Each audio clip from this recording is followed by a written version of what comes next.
Tinfoil hat. Oh, what the fuck are you guys even talking about? Global controls will have to be imposed, and a world governing body will be created to enforce them. Welcome to Tinfoil Hat. We go deep, homeboy. Aaron, open your mind. Drink from the fountain of knowledge. There's lizard people everywhere. That's some interdimensional shit. Wake up, Aaron. This is only the beginning. Dude, you just blew my mind. Are you ready to get your mind blown? All right, welcome to Tinfoil Hat, live from the Wise Wolf Gold and Silver Studios. Go to Wise Wolf. Go to samtriple.gold. Use the promo code Tinfoil, and you too can get in on the Precious Metals game for as little as $50 a month. And we thank them for sponsoring the show. Very excited to have one of the OGs of this whole thing on. He's a real journalist. He's an independent journalist. He's, bringing a bunch of tribes together to put out the information for the masses, for those who want it. He has the Conscious Resistance Network. As always, it's an honor to have him on. I think he's been on a couple times. Glad to have him back. Please welcome to Tinfoil Hat, Derrick Broze. How are you, buddy? Hey, I'm doing great, man. It's been a while. Glad to be back. It's been a while. Very excited to have you on. Derrick, for those who may not be familiar with you and your last appearances and the work you're doing, can you tell us a little bit about yourself and where our listeners can find you? Yeah, absolutely, brother. So as you said, I'm an independent journalist. I think that kind of covers most of what I do. I wear a few different hats, but normally you'll find me writing articles, producing videos, documentaries, podcasts, interviews, etc. I've written a few books. My main website is theconsciousresistance.com. That's where all of the above is at. I'm also a weekly writer over at The Last American Vagabond with Ryan Christian and Whitney Webb and some other folks there. And I've been doing this work for 15 years now. I started in late 2009, 2010, woke up after going to prison at an early age. And that kind of was my wake up call in a lot of ways. And then from there got out and started waking up more politically. I say the first wake up was more like a spiritual wake up, if you will. Got into meditation and things like that when I was locked up. And that, that kind of helped me once I got sober, come out into the world as a felon and start questioning the world in other ways. And now I've been on that journey, just doing independent media. I produce documentaries. I've written a few books, most recently, How to Opt Out of the Technocratic State. And overall, just trying to, be an example of a free human who's trying to expose corruption and focus on whatever solutions we might have available to us. I love it, dude. I love it. Do you think you can fully get out of the technocratic state? I don't know I'll say this. I mean, I wrote the book, which people can download for free at theconsciousresistance.com/how-to. There's a free audiobook, free PDF. It's in multiple languages. Pick it up there. I wrote it originally in 2019, going into 2020. So 6 months before COVID. I actually published it in January 2020. And it has nothing to do with, viruses and pandemics or anything like that. It was more just my work as a journalist has largely focused on digital surveillance and, facial recognition and these sort of tools. And, long story short, that goes back to my activism days in 2013, 2014, back in Houston. I was leaked some pictures from a Houston Police Department officer who was inside of a training session that they were hosting about me. And he told me that he passed through another journalist on information that I was under surveillance. And he actually took pictures from within the classroom and I could see myself up on like a little projector and things like that. And so when I found that out, I was like, okay. And at that point, I'd only done like local activism, confronting cops, questioning the mayor, stuff like that. But he told me I was under surveillance and I started to really dive into what does that even mean? This is also around the time Snowden's coming out with his documents. So really just dove in, and that has become, if there was one topic I've consistently wrote about over the last 15 years, it would be digital surveillance, now more specifically technocracy. But yeah, it's been something I've been focusing on. So when I started writing the book in 2019, it was with this awareness of how rapidly facial recognition was moving at the time. And here we are 6 years later, and it's even further. As we're recording this today, the Real ID is required across the US. Like a lot of these things have advanced. They've got cell phone detection technology. They've got gait detection, voice detection, obviously all these fun new tools. And so I just really dove in and tried to make myself an expert on it. And people who were much more educated than me, even back in 2017, 18, 19, were warning about the rise of digital IDs and facial recognition. COVID taught a lot of people about the dangers of these, but this has been going on for a while. So when I was writing the book, it was trying to answer the question that you asked. It was like, in a world of emerging surveillance everywhere, and not only that, where a lot of people just give up their privacy voluntarily, is it even going to be possible in the coming years to stay free? Because I do think historically privacy and liberty are intrinsically tied. Once you lose privacy, then it's kind of hard to be free in many ways. And even 1984 warned about that. Like, you wouldn't even know if you were free in your own thoughts, that sort of thing. Right. So I do think it is possible. I don't think the majority of people, the vast, vast majority, even people who are so-called awake, are willing or ready to do what it might take to be free of these systems. And outside of that, I think there's, ways to be kind of inside and outside, but I do think it's going to get more and more difficult as digital IDs roll out, as these systems roll out.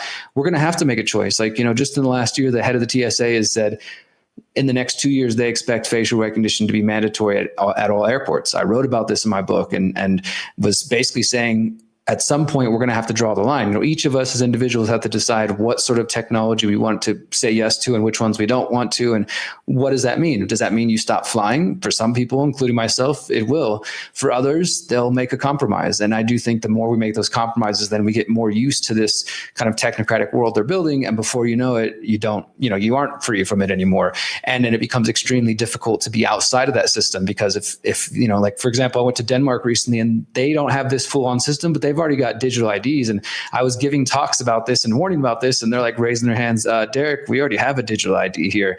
And they explained how it's not even mandatory, but you can't do shit without it, man. You can't get on a bus. You can't, get insurance. You can't open a bank account. So, that's, I think, where we're headed all over the world. And if you can stay free of that, it's going to depend on what you're willing to do. No, they already have that. I don't get it, but pre-check. They make you wait in line while everybody goes straight ahead, and that's because they were compromised and were willing to give out their face or their ID. Exactly. And now it's even gotten even more where you got the whatever the ID is called. What they're making us get the real ID. The real ID. Yeah. So now if you don't even have the real ID, you got to wait in another line. And wait, you can still get through if you don't have real ID? Passport, I guess.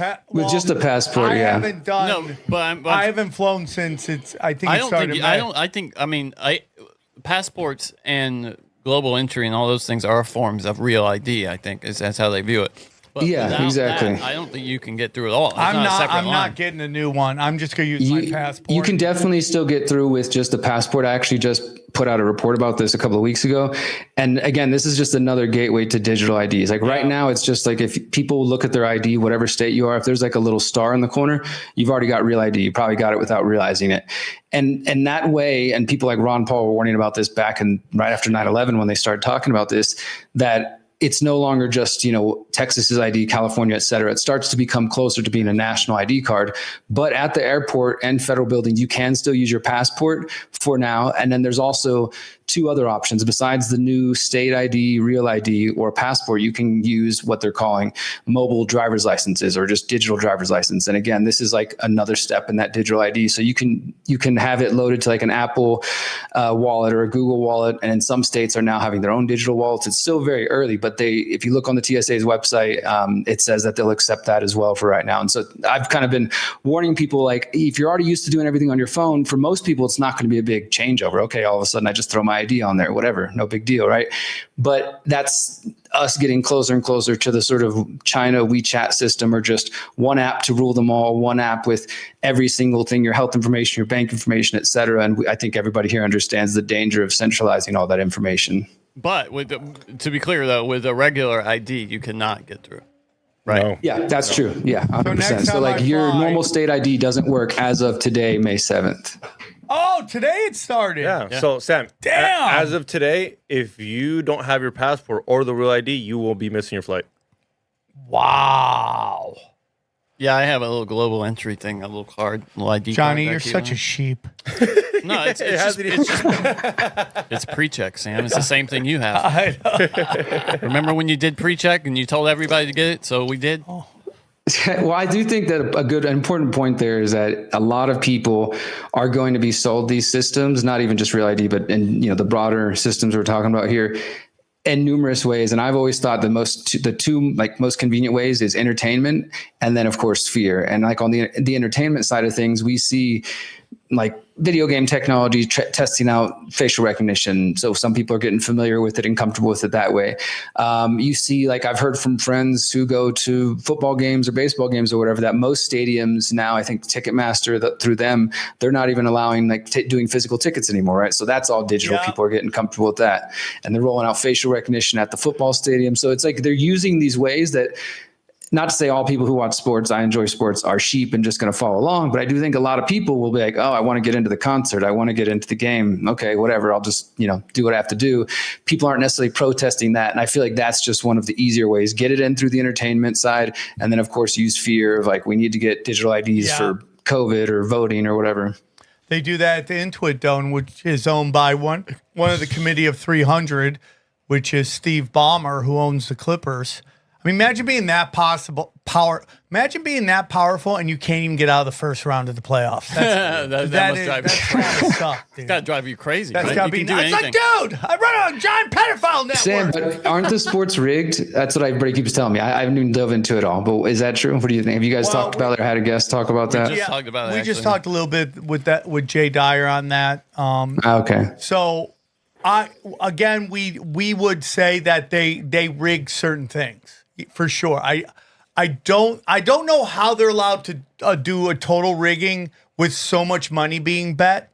That seems to me like that's a lawsuit waiting to happen, like a ridiculous call or something like that. But we've seen it happen. Like a very famous basketball play 25 years ago was the Larry Johnson 4-point play.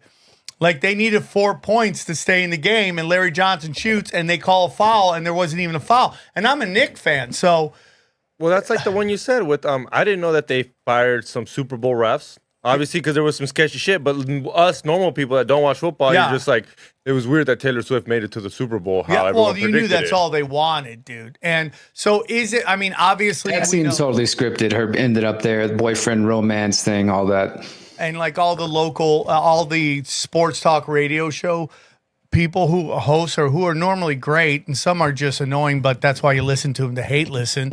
But, they were just gaslighting their crowd. Like, dude, they can't rig it. They're not going to rig it. They're not, and it's just like, no, dude, we were right. You were wrong. You'll never go back. Like I'm so old school. I listen to NBA radio on Sirius, and those two of the hosts that are a really great show, just gaslighting their listeners about vaccines, about just get it. If you're a team player, you'll get it. And then a year later, they're like, we never said that. We would never tell you to get a vaccine. And they were 100% doing it. And now you got all of these NBA players, all two major ones, two that we've heard of, that we focus on, that have gotten blood clots. And it's like nobody wants to listen to us. Again, with the fires, we told you they were going to take over. They were going to eminent domain that shit. And look at what they're doing right now. Yeah, if you don't tell us, we're going to take your property. And it's just crazy to me because I don't know why people are so resistant. I understand my mom. She's almost 80. She's I don't care. What are they going to do to me? I sleep in my bed all day. I don't give a shit. But it's like young people. It's just like they're so distracted and they just don't care. And these young kids with all the internet and all the stuff on there and this kind of weird way where they're like anti-political correct, but in some ways they're like super conformative. Like they're so conformative. And I just don't get it because they have what appears to be more options than ever. Yet they just conform to the official narrative. I think a lot of the younger generation feels totally fucked. I mean, they do have like more options in some ways, but you guys have probably seen or read over the years of people talking about it, this idea, and I think there's truth to it that, that millennials and then Gen Z people like there's less home ownership. There's less people moving out later if they are moving out at all. And I definitely know I could name like a handful of friends, maybe 10, who aren't bums, who definitely aren't lazy or anything like that, but are still, if not living with their parents, or they've gone back at least once or twice, a couple times, right, in the pursuit of trying to make it on their own just because things being tougher for them financially, or shit costing more, rent going up, et cetera, like that. So there's definitely, I feel like my younger brother is like 27, so we're 13 years apart, and I don't know if that's even like really a major thought in his head. Obviously not everybody, but it seems like among him and his friends group, it just seems to be kind of more normalized, where I just remember being like ready to get the hell out of my house as soon as possible and go out and do my own thing. And yeah, so I don't know. It seems like some of them, they might have more options, but some also I feel like completely fucked, like that there's just nothing, or at least that's the message that's being, especially when you put in climate change narrative too, then they're really like, oh my God, we're screwed. I was talking to somebody pretty important in my life today, and they were telling me how it's really hard to find American workers who are disciplined. Like, and that sometimes that people that hire her unfortunately don't want foreigners cleaning their houses. Okay, yep, there we said it. But when they try to get Americans, there's no attention to detail. There's this notion that I could do whatever I want, and I do believe that's in a weird way this American Idol effect. Do you think if they got paid more, they'd do a better job? Like, let's say a white person, if you pay a Mexican and a white person the same, I'm pretty sure, like you said, maybe the Mexican might do a little better because they want to regain the job. They don't want to lose this job. They're like, dude, if I don't do a good job, she might not call me again to clean this house. Well, that's what Joey Diaz calls immigrant mentality. Yeah, where it's like the other person's just like, if I don't get called, I can just go to McDonald's, I can apply again. It's this thing where if they got paid more. It's a double thing. Everyone's like, nobody wants to work. Well, they want to work, but are they disciplined? Also, this idea of paying your dues just doesn't exist anymore. That's what I was trying to say, the American Idol effect, where it's like you had these people who are all working at Dave & Buster's one week, and the next week they're playing arenas, and it's this notion that that's how you got to do it. Apprenticeship, we've talked about it before, apprenticeship is just dead. Taking your time to learn the skills is definitely...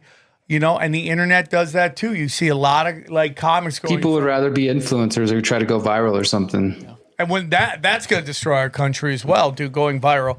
The technocrats, I mean, we see it all the time. I want to get in some with you real quick, Derrick. You have, I think I've seen you, and correct me if I'm wrong, there are people who have labeled you black pill, and I have issue with that. And I would love to hear your opinion because you, Whitney, Webb, you often hear that said in almost like a slur type of way.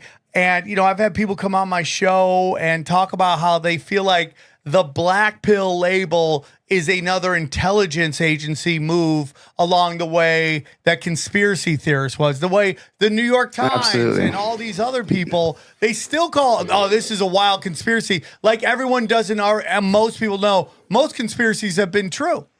Okay, so yeah, there's definitely a lot that are true. Yeah, no, I feel you on that, man. And you're not mistaken, especially around the selection. Myself and Whitney and really everybody that we started to form this thing called the Independent Media Alliance actually around the election.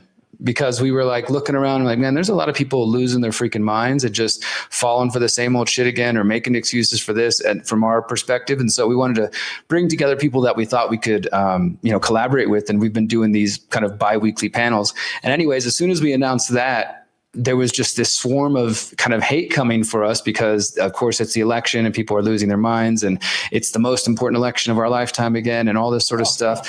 And so that was like a common thing is you guys are just black pilled. You're just black pilled every time myself or Whitney or somebody in the crew would point out the closeness with Trump and the Zionists or Peter Thiel. And, all the things that we talked about have been proven correct in just the first few months. We're now living in the Palantir World Order. And yeah, I've noticed the same thing. And I think I even tweeted something about that, like that black pill is the new conspiracy theorist or something to that effect, because it certainly feels that way. And I mean, to be certain, there are absolutely people I would say in the broader conspiracy space who are black pilled and some people who wear that label happily. They're like, yeah, fuck it. I don't care. We're screwed. There's nothing we can do. You guys just need to accept it. And so it's funny and annoying for me personally to get that label because anybody who regularly follows my work know that I spend quite a bit of time trying to focus on solutions, including the How to Opt Out of the Technocratic State book. It's part like, here's our current situation, but it's mostly, as the title implies, a how-to guide, things that I've done myself to avoid banks, to avoid talking to the IRS, to, get more connected to land, all these kinds of ideas. So I've spent a lot of my years focused on solutions and how to get people more connected locally, and just things that I think are more valuable than voting and things of that sort. But because it's not a solution in terms of voting or supporting the system, then some people take that, they're kind of still stuck in that bubble, that programming from my perspective. And so they have this, it's like in the Matrix, they talk about people who are so helplessly dependent on the system that they'll fight you to defend it. It's kind of like how I feel. Some people take it as a personal attack for somebody to say, this politician isn't who you believe, or this isn't going to solve your problems. People want to put, I get that things feel hopeless often, so people put all their hope in that. And then if you poke holes in it and you destroy their illusion, then they can be quite aggressive. And so it was mostly from people who were, I would say, Trump supporters, who didn't want to hear things related to anything critical of Trump, because again, it was the most important election of our lifetime. If you're poking holes in Trump, then maybe there's a chance Kamala's going to win, and we'll think about that later, Derrick. Don't talk about it now. We need to be united or something. But I never felt, that's not my movement. So yeah, it was an interesting thing, and it's still there, but it seemed like it was reaching like a new height right around the election. Everywhere. And, and then you get into, like, I got to ask you, Derrick, do you believe that Jimi Hendrix is Morgan Freeman? Do you believe that? Because apparently, holy shit, I've never heard that one. No, because if you don't believe that, you're controlled up according to the internet.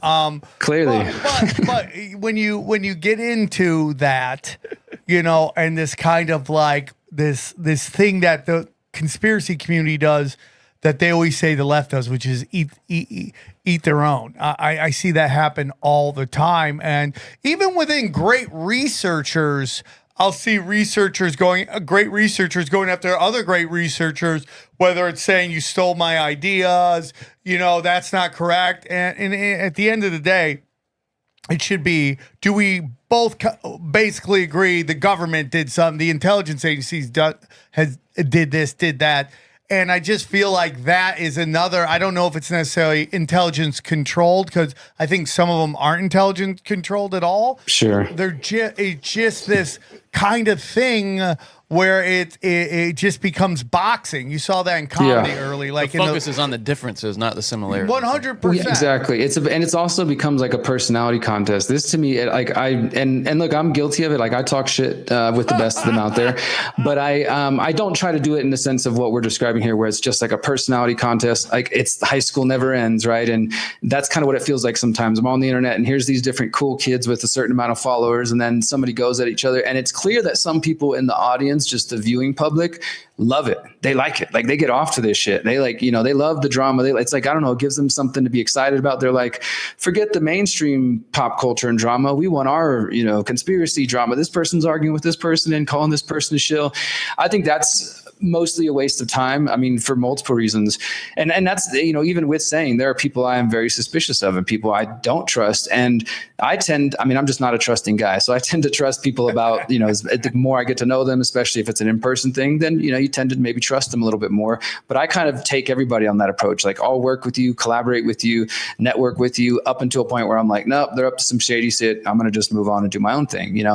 Once they prove themselves unworthy or untrustworthy. But I think it also does turn into what you're describing every one of us, you do anything on the internet, you're going to get called a shill, you're going to get called controlled opposition, and people come up with the silliest things. And it's partially because, we are in a movement of paranoid people who question the government and who know that the government does do shady shit like that. We have COINTELPRO, we have, clear evidence of them infiltrating social media. And this is why David Icke and others, including myself, have started to use the term mainstream alternative media, because we really do believe there is a section of the so-called independent media, alternative media, that is actually funded by different groups who are trying to steer the conversation in a certain direction and divide the broader movement, if you will. And some of that's just natural. People are going to have difference of opinions, and it should be okay. But I do think this is a big problem in the conspiracy culture. Like it seems like, I'll just give you a recent example where I got a little bit of attack from the online, mob. I've been working on my documentary series, The Pyramid of Power, and as the final episode is answering the question, who's at the top? And so I'm going through every rabbit hole, the Jews, the Jesuits, I'm looking at all the different controversial things. And I'm trying to study it though from like a real, like I try to take, I think, a bit more of a nuanced perspective and not just speculate and reading 300-year-old books and going to documents and doing all this fun shit. So anyways, I just put it out there through social media I said one thing, I said, what if blaming everything on the Jews is a psyop? Or I said, what if, that's one of the psyop? And then I also asked other questions, just honestly throwing shit out, knowing it was probably going to cause something.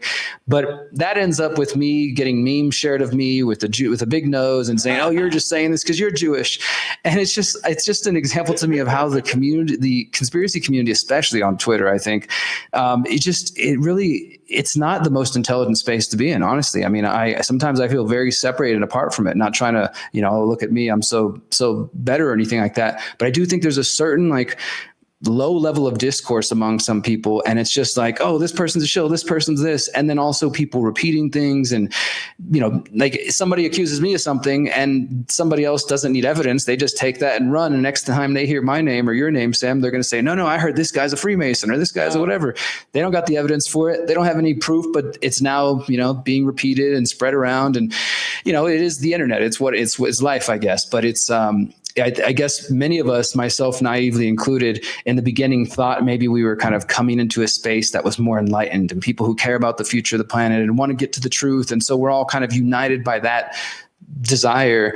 But it doesn't always feel that way for sure. Guys, real quick, I want to tell you about a situation. I spend my days vigilanting, going through the streets of the valley, keeping it safe for the ladies. And I've seen more ladies walking on the street than ever. And you know why I do it? Because True Classic gives me the gear I need to fight crime. That's right. I gotta be able to kick high to the head. Okay, make no doubts about it. I gotta be Ralph Macchio in the new Karate Kid over 50 doing high kicks to the head. Okay, and I need clothes that let me move. And there's no better clothes to be a vigilante and keep the safe to fight crime. The number one gear for crime fighters is True Classic. Let me tell you, I got bad angles too, dog. I totally agree. Shut up, Johnny. I have bad angles, dude. Okay, the Lord giveth, the Lord taketh, and he taketh my angles. Okay, a lot of taking. All right, and that's all right because he gave me two things: ability to talk shit and volume, and that's all I really want. Okay. What colors? Oh my God! Look how good looking that is. So this is what we got to do, dude. Real quick, everybody, go to trueclassic.com/tinfoil. That's trueclassic.com/tinfoil. And dude, listen, skip the cheap throwaways. True Classic delivers premium essential built for real life. Grab yours at Target or Costco. Bang! Woo! Nice. Yes. Nice. We're reaching the masses, man. And a lot of people are talking about it's because of this show, Tinfoil Hat. I heard that's helped them grow a billion-fold, okay? So here's what you need. Head to trueclassic.com/tinfoil to get hooked up today.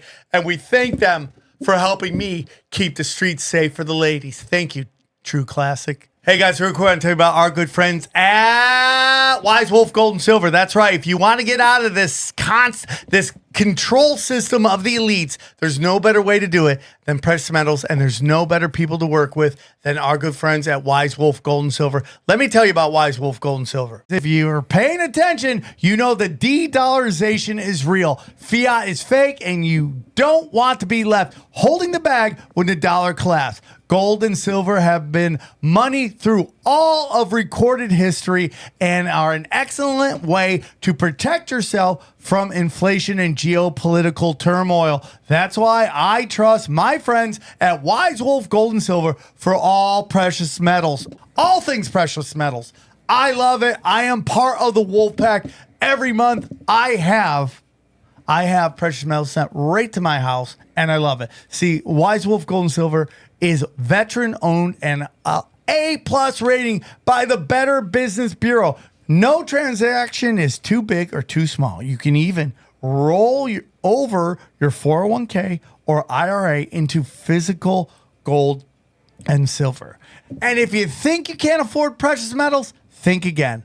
With the Wolfpack monthly membership program, you can get gold and silver delivered directly to your door for as little as $50 a month.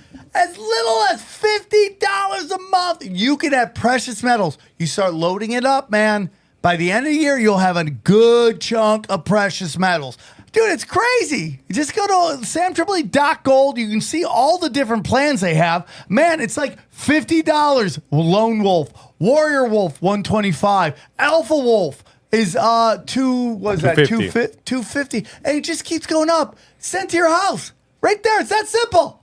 It's that simple. Easy peasy. Get in, get out, get your gold, get your silver. I love it. I'm doing it. Dude, I'm telling you, all of these affiliates I use, and I use Wise Wolf gold and silver. I use it all the time. It's real simple. So if you want to get in, this is how you do it. Wise Wolf gold and silver also deals in and accepts Bitcoin. So here's what I need you to do. Okay, go to samtripoli.gold, promo code tinfoil at checkout to receive free constitutional silver. That's right. And remember, in a world of bulls and bears, be the wolf. Yeah, there's a naivety when you're young about idealism, and then you kind of grow up and you realize, especially like I'm in recovery, right? And you go to these meetings, you think everyone's a Buddha, but I'm like, these are the same people that were assholes at the club. They're just sober assholes now. And a lot of them have changed, but you're going to run into personalities. The problem with people are people, man. Like, they just have personalities, and it's hard to deal with, and not everybody has pure intentions. And it's, and like, especially like, I'd love to hear who you decide was the top of the pyramid, but, like I've always said, if you go hard to the right or you go hard to the left, right, you blow up way more. If you go down the middle and it's every issue is a discussion for you on what is the correct take on it, that's hard to do because that involves thinking. And we're just simple creatures, man. The less we have to think, the more we enjoy something. I see it in comedy all the time. The minute you make a crowd person think, the laughter isn't the same. It's the simpler the comedy, the more they laugh, and we see that with this in the conspiracy community. And I don't know if every person who is controlled op, air quotes, knows they're controlled op. I think sometimes if you're constantly on the front page of YouTube, there's something probably there, a lot. Yeah, like you said, you might not even be like you're working for the CIA or something. It could just be that you happen to be promoting certain opinions that somebody somewhere finds valuable or useful, or that they think they can, they would benefit from having you out there promoting that opinion. Somehow that, that's going to lead them somewhere that they'd like to get. And you also said a good point there, Sam, that I think a lot of times, again, in our paranoid conspiracy communities, we're much more prone to jumping to intelligence agents, whatever, when in reality, I mean, yes, I do think these things exist. And there's, like I said, I have my suspicions, but also we divide ourselves so easily. They don't even really have to do much. I mean, I think it's just like, if anything, maybe they had to try harder back in the day because they had to go to meetings and kind of whisper and, send MLK letters and this kind of thing. Now they can just get online with bots and just talk a bunch of shit and everybody's arguing. And we make up conspiracies ourselves. Sometimes people are really just ego driven or money driven, or they're just assholes, and that's just that. It's not that they're a CIA agent or something. They just suck, as a person, and they happen to be looking for truth, but they're not necessarily, they have other human flaws. And so we can sometimes, I think, ascribe conspiracies to human flaws and human issues. I agree. So let's get into what you wanted to talk about on here, and I appreciate the conversation. Let's talk about the sweatiest human being on planet Earth, and that's Peter Thiel. I've never seen anybody sweat more than this guy. He looks like he has IBS. Maybe Prince Andrew during that one interview. Dipped in KY jelly. It's so crazy. He is always sweating. Like he just has to use the bathroom. I don't know what it is, or he's got a secret and he's worried it's about to come out. But keeping his butthole. Look at that, dude. Look at that, man. Have you ever seen a dude that shiny all the time? Something ain't right. Something. I bet you it's something to do with. I bet it's some kind of longevity thing, dude. I bet you he's doing something. It could be all that. He's got that company that's involved with like the youth. Blood. Yeah. I can't remember the name of it right now. Maybe he's doing transfusions with youth blood that makes him extra sweaty. Peter Thiel sweaty. Some type of plenty of examples.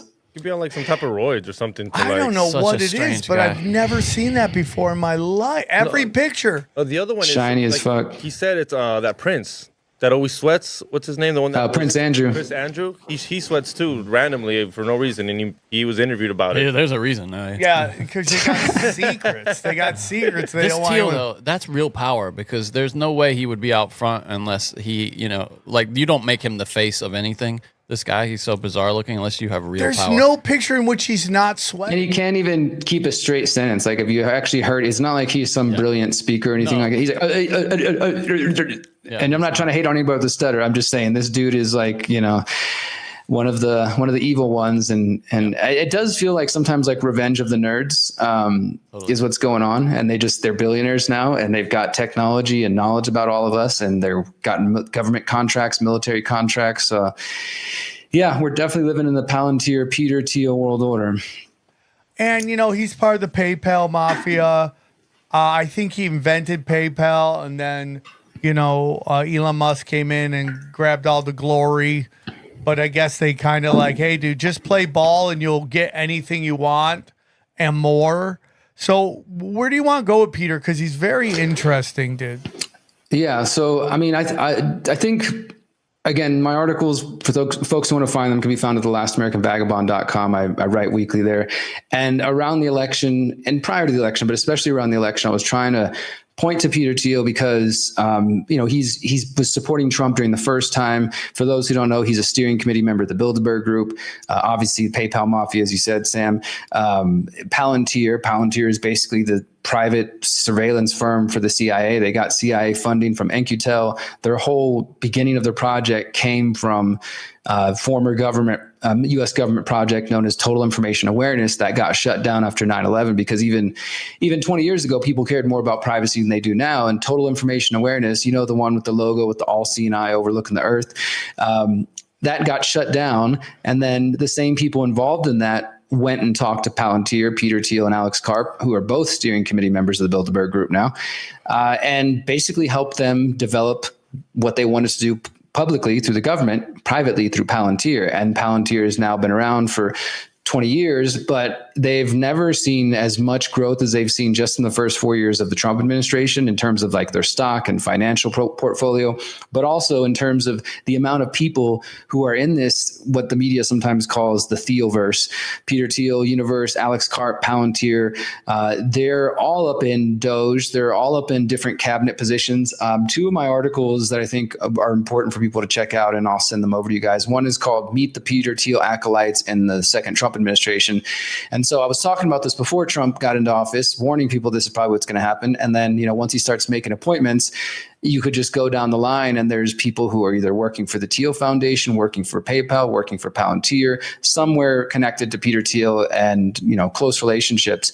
So there's about a dozen, I think actually last count I had was 18 people because I just updated, I put out another article called Welcome to the Palantir World Order. And it is doing this, just looking at the amount of contracts that Palantir has got with the U.S. government now, the U.S. military. And SpaceX and Palantir, they're partnering on what they're calling the Golden Dome over the U.S., which is going to be like Israel's Iron Dome, and they're going to have satellites and missiles to defend us and all this sort of stuff. So Palantir is getting massive contract for that. Elon Musk's SpaceX, they have this other program called Starshield, which is basically the private or the military side to Starlink. Everybody's getting Starlink for the internet, but at the same time as they're throwing up those satellites, they're also creating this private surveillance network called Starshield, which we only know so much about it. The main thing we know is that it's a $1.8 billion contract with SpaceX for Starshield with the Geospatial Agency, which is the ones who handle all the satellites, if you believe in satellites, around the world. And so they're with that. Palantir is also working with the Trump administration to locate illegal immigrants, and maybe some people think that's a good thing if depending on your view on that issue, but I don't think it's going to stop with just tracking illegal immigrants. They're just building a closer relationship with Palantir and with ICE and using their AI to track people, to scan social media, to locate them. They're now partnering with the IRS. That's been recently reported to help them sorry to cut you make off, it more efficient. What they're doing with illegal immigrants is what Amazon did with books. They just pick a group that nobody really cares about, like it doesn't really affect them. So Amazon built their whole system on selling books, and nobody cared about books. I was like, who cares about books? Who cares about bookstores, right? So they worked the system, worked out all the kinks, and then when it was done, they moved into everything else, and now everything but Walmart is basically going out of business. And I like to go out and buy stuff. You know, that's what I like to do, but I'm old school. So, you know, the younger... No, but you're right. They took all the errors to make sure you get that shit overnight. Yeah, they figured it out. And so what Derrick's talking about is they're working this new AI system on illegals, and they're getting a bunch of people, probably the right, that would normally say this is unconstitutional or whatever, and they're accepting it. And it's so hard to talk to people about this. We talked about it on Broken Sim a couple of weeks ago about the Supreme Court decision, you know, and we got, you know, quite a few comments of people saying, I just can't believe you guys feel this way about this. And I replied to every one of them. I was like, okay, so what happens the next administration with the same power? Exactly. And they decide that you're an insurrectionist, so you've lost your rights as a citizen. They already did it with January 6th. Right. Well, that's what I'm saying. Those two precedents together. Yeah, you know, I think a lot of people are having issues with the illegal immigration conversation because there's clearly examples of people who came to the U.S. illegally and then end up committing crimes, right? And of course, Trump and I think the right wing and the Republicans for the last 4 years have just done nothing but hype that up, both real issues and then I think many cases exaggerated ones and stories that turned out later to not be true. Whether they turned out to be true or not, it doesn't matter. People heard it and they thought it was real, right? And they just believe it. And that's, again, part of the internet. So many people have heard like the illegal immigrants are just killing people, they're raping people, they're doing this and that. So at this point, they're just like, we don't care. I mean, I've had so many people say, this is what I voted for. I don't care. They won't listen of like, hey, what about when it's used against you by the next guy or when the other team has it? And they're just like, I don't care. They're just stuck in this present moment and we're so busy winning and it's the golden age of America or whatever. But yeah, I mean, that definitely worries me to see Palantir working closely with ICE. I encourage people to look into that. It was reported by 404 Media first, and it's a $95 million contract just developing this AI system. They're also helping them develop like a specific operating system for all of ICE's networks called Immigration OS. And yeah, in general, making it more efficient, which it's kind of another conversation I wrote about a while back about how even the use of this efficiency, like with Doge, there's actually a historical movement that I'd never heard about until a couple months ago called the efficiency movement, which predates the technocracy movement of the 1930s. And it was sort of like, how can we make the workplace more efficient? And how can Carnegie funded it, Rockefeller funded it. And they were even like studying human movements, like, okay, in the factories, if this person takes a left instead of a right when they pick up that box, that we save 2 seconds and, $500 or something like that. They were measuring it down to that point. And I think in many ways, what we're seeing with Elon promoting, we're going to make government more efficient. Sure, they're going to reveal certain things, but it's ultimately about making the technocracy. Like, sure, get rid of bureaucracy, which was the original idea of the technocrats. We don't need government. We don't need voting. We don't need capitalists. We need the engineers, the scientists to be micromanaging and running society. So I don't think this is what people really think it is in terms of the Great Awakening and the Golden Age. And so they're willing to sort of overlook things like this. Or like you said, Sam, too, there's so much of like, it doesn't affect me, so what do I care, right? Or they put the worst case scenario. Here's an illegal immigrant who killed and murdered and raped and did all these horrible things, and it's just propaganda. And so then people looking around, they're like, well, that could be a killer, that could be a murderer. And I guess also I'm probably a little biased in this, in the sense that my partner, Miriam, her family is an immigrant community. She's first generation born in the U.S. from Mexico. They came illegally in the 90s, and then there was like a program under Clinton, and they became legal citizens, and they did the whole thing.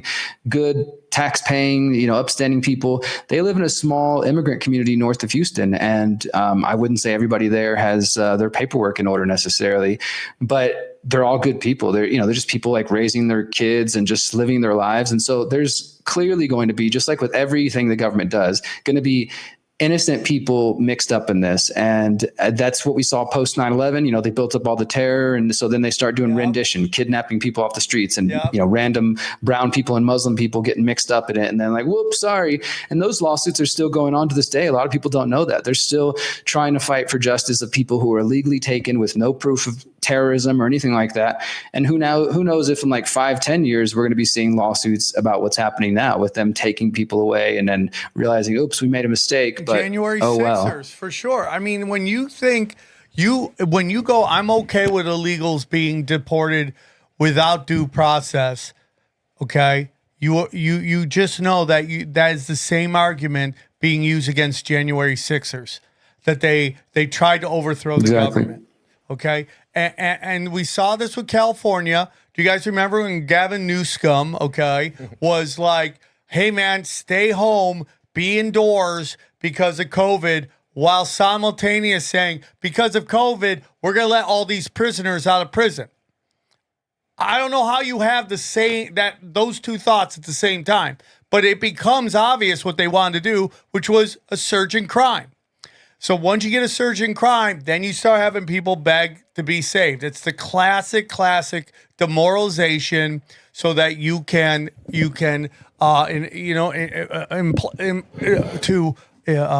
initiate your plans, which is martial law. So it blows me away to see people not recognizing that, what you're just describing there, Sam. I mean, I think I shared this a couple of weeks ago, saying like many of the same people cheering on what's happening now were the same people rightfully complaining and pushing back against being labeled extremists by, during COVID 1984. Because in my mind, gang member is now the new terrorist. Gang member is the new extremist. Gang member is the, COVID denier, whatever, anti-vaxxer. It's just another term that if you apply that at somebody, especially under the current way they're acting right now with like wanting to ignore the courts, I mean, they could just take you and haul you away and keep promising and claiming in the public, yeah, we know he's a gang member because of this thing or that thing, and never proving it, because that's basically what we're witnessing now. And so, I mean, all that stuff, illegals, January 6ers, all of it will go under domestic terrorist. That's the term they want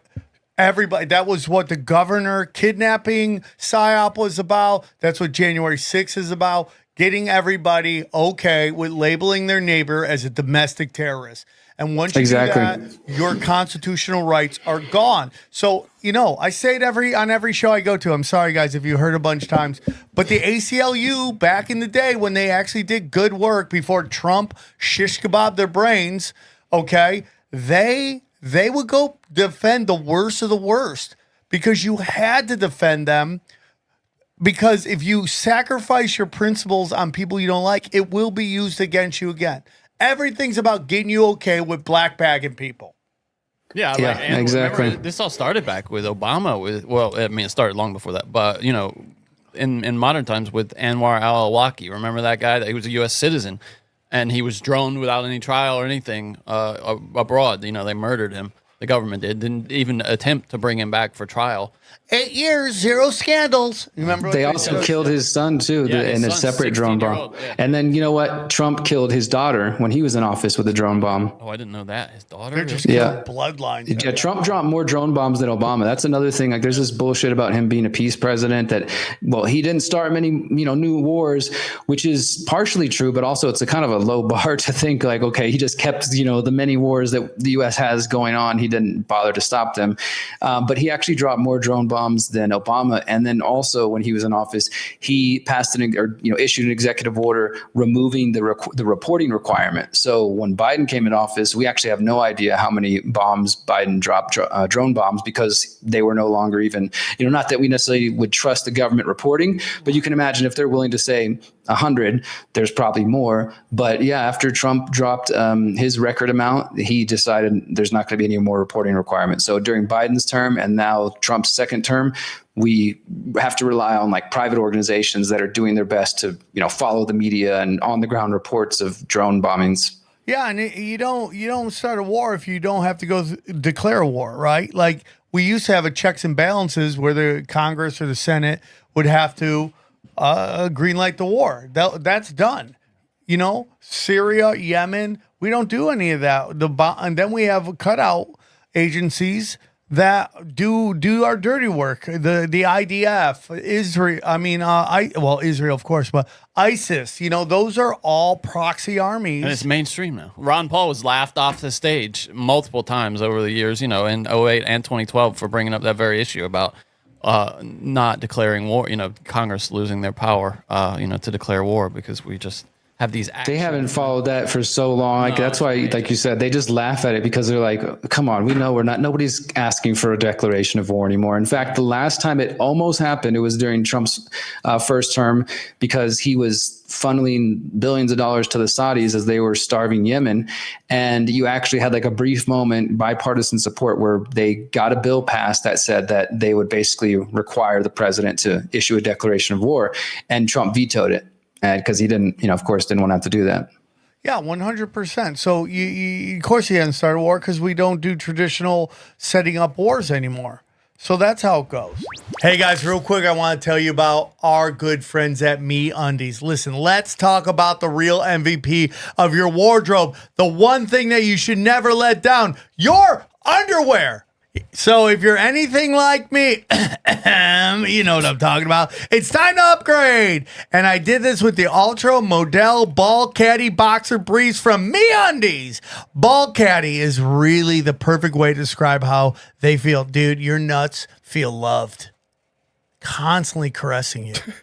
That's what I love about it, dude. I'm like, too. oh, man, MeUndies loves me nuts. Love my package. These game-changing briefs are designed for next-level support. No squishing, no sticky, just pure cloud-like comfort. There isn't a better description of how much love your package gets in this underwear. You feel like a king, hung like a horse. That's how it goes. MeUndies has a cut for every guy's butt with over 10 different styles ranging from boxer briefs to jock straps to our special pouch underwear called Ball Caddy that keeps your bat wings from ever winging again. Okay?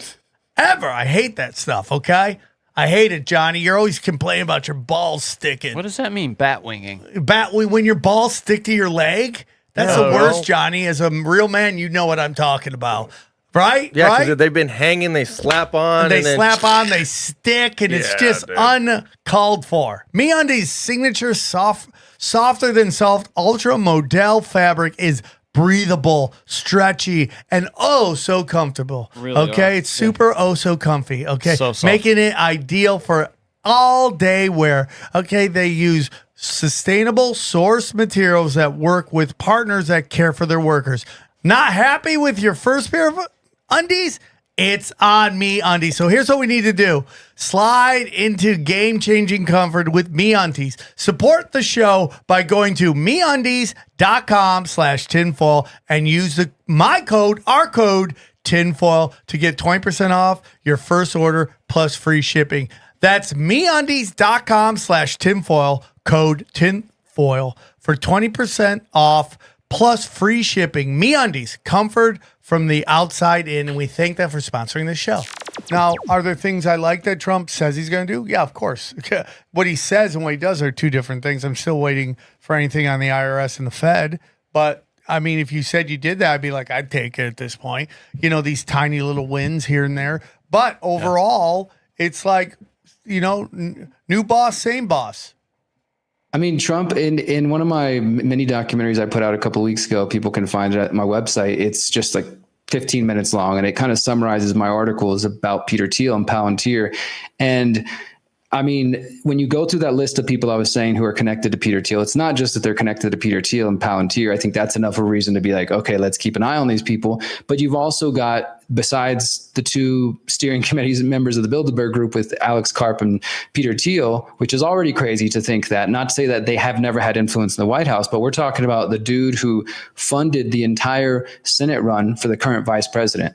And it was, according to several reports, Musk and these technocrats out of Silicon Valley who told Trump he should pick Vance as his running mate, and he's most likely going to run for president, in the near future, right? So that guy didn't exist. He was just, out there doing his thing.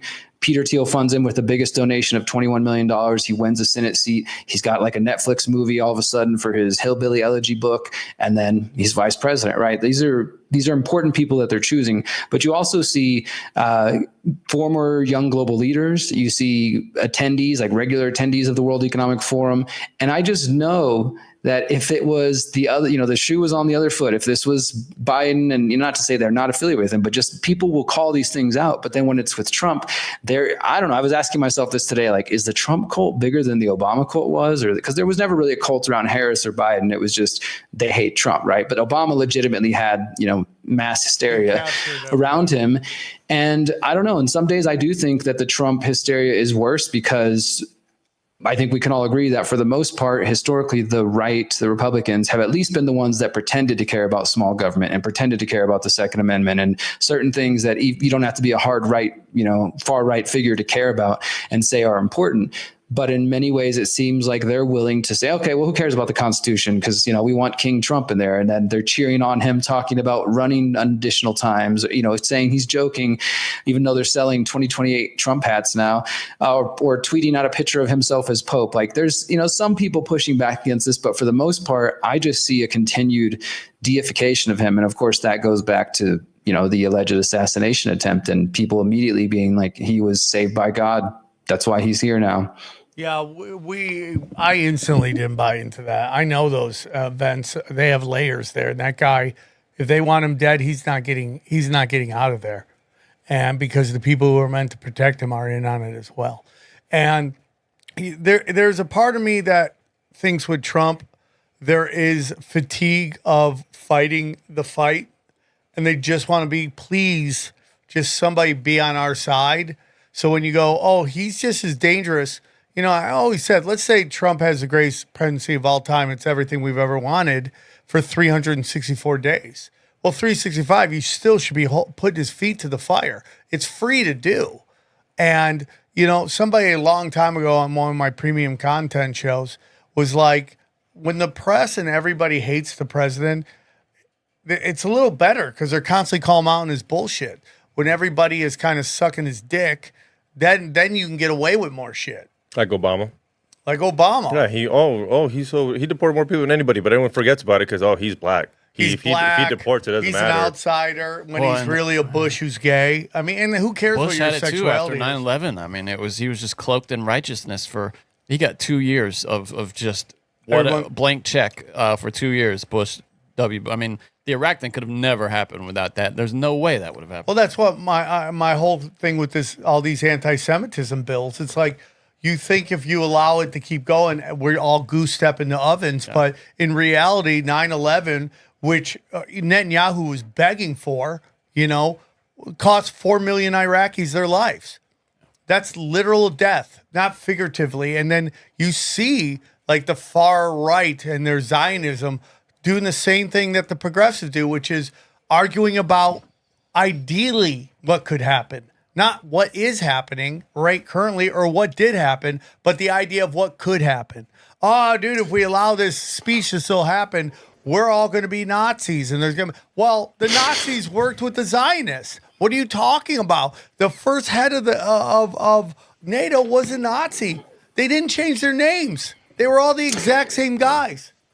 I think that dynamic of what you guys are describing about like Bush getting a free pass for a couple of years because of 9/11 and just the country being in a fervor of like, we need revenge. I mean, I remember being 18 in 2003, watching the bombing starting to happen of Iraq. And they had me for a couple of months right before I became like a super anti-Bush, anti-war activist.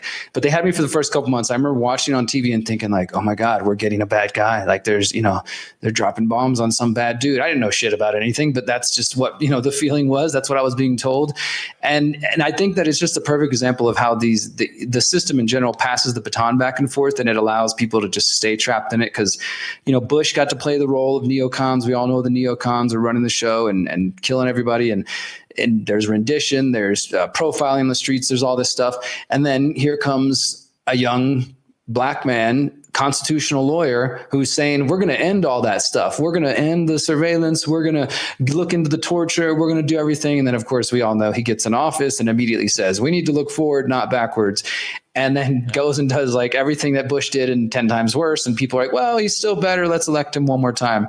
And then after that, after like multiple decades, obviously it started before then, but for sure then like 9/11 and Obama, I think people left and right were just sick of it. And then Trump kind of comes in playing the role of the anti-establishment wrecking house. Like, we're going to totally change everything. He's like, throws a bone to the 9/11 truthers, throws a bone to the Federal Reserve people, and just says everything he can and promises these things, comes in and, at least from my perspective and my reporting, definitely still served the same deep state in a lot of ways.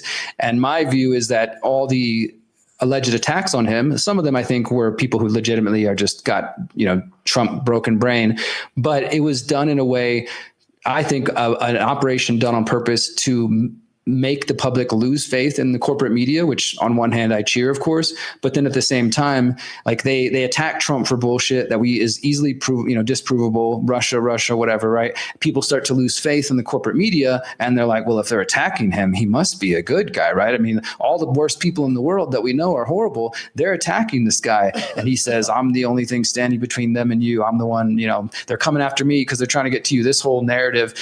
I just think that was all a huge operation. And then even bringing in Biden, like bring in this old dude, and it's like, we're going to go back to normalcy. So for the people who were just like, oh my God, I'm just stressed out by Trump, it was like, okay, anybody, just somebody better, right?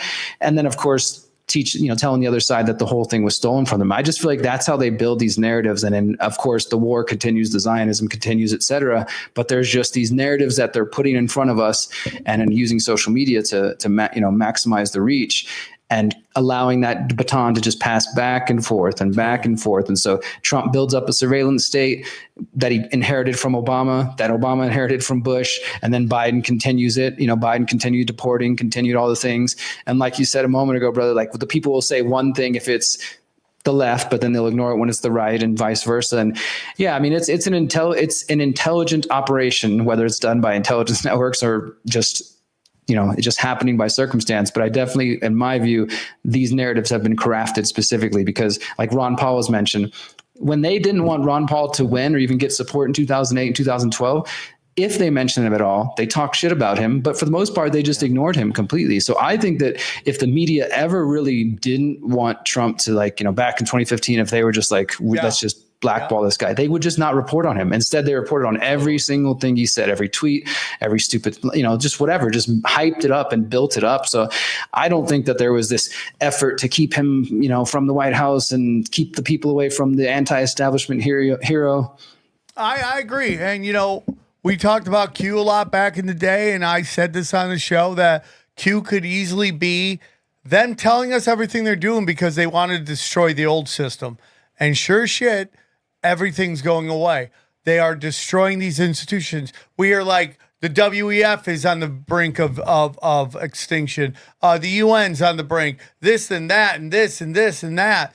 And maybe that's fine. Maybe those institutions fulfilled their usefulness, right? So we don't need them anymore. We don't need a WEF anymore. We don't, because you remember when everything was ESG, and then that just became so toxic. What happened to ESG? It became DEI.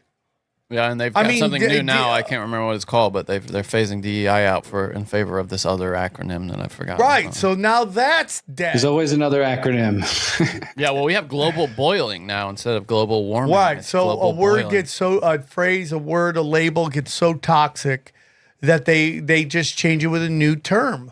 And, absolutely. That's exactly what they're doing. And then we start to build up that. And then they just do that. Klaus Schwab, he's getting investigated for corruption. You're like, he's so toxic now that to those who know who he is, which most people don't, the whole thing is to make us so dumb we can't participate in government.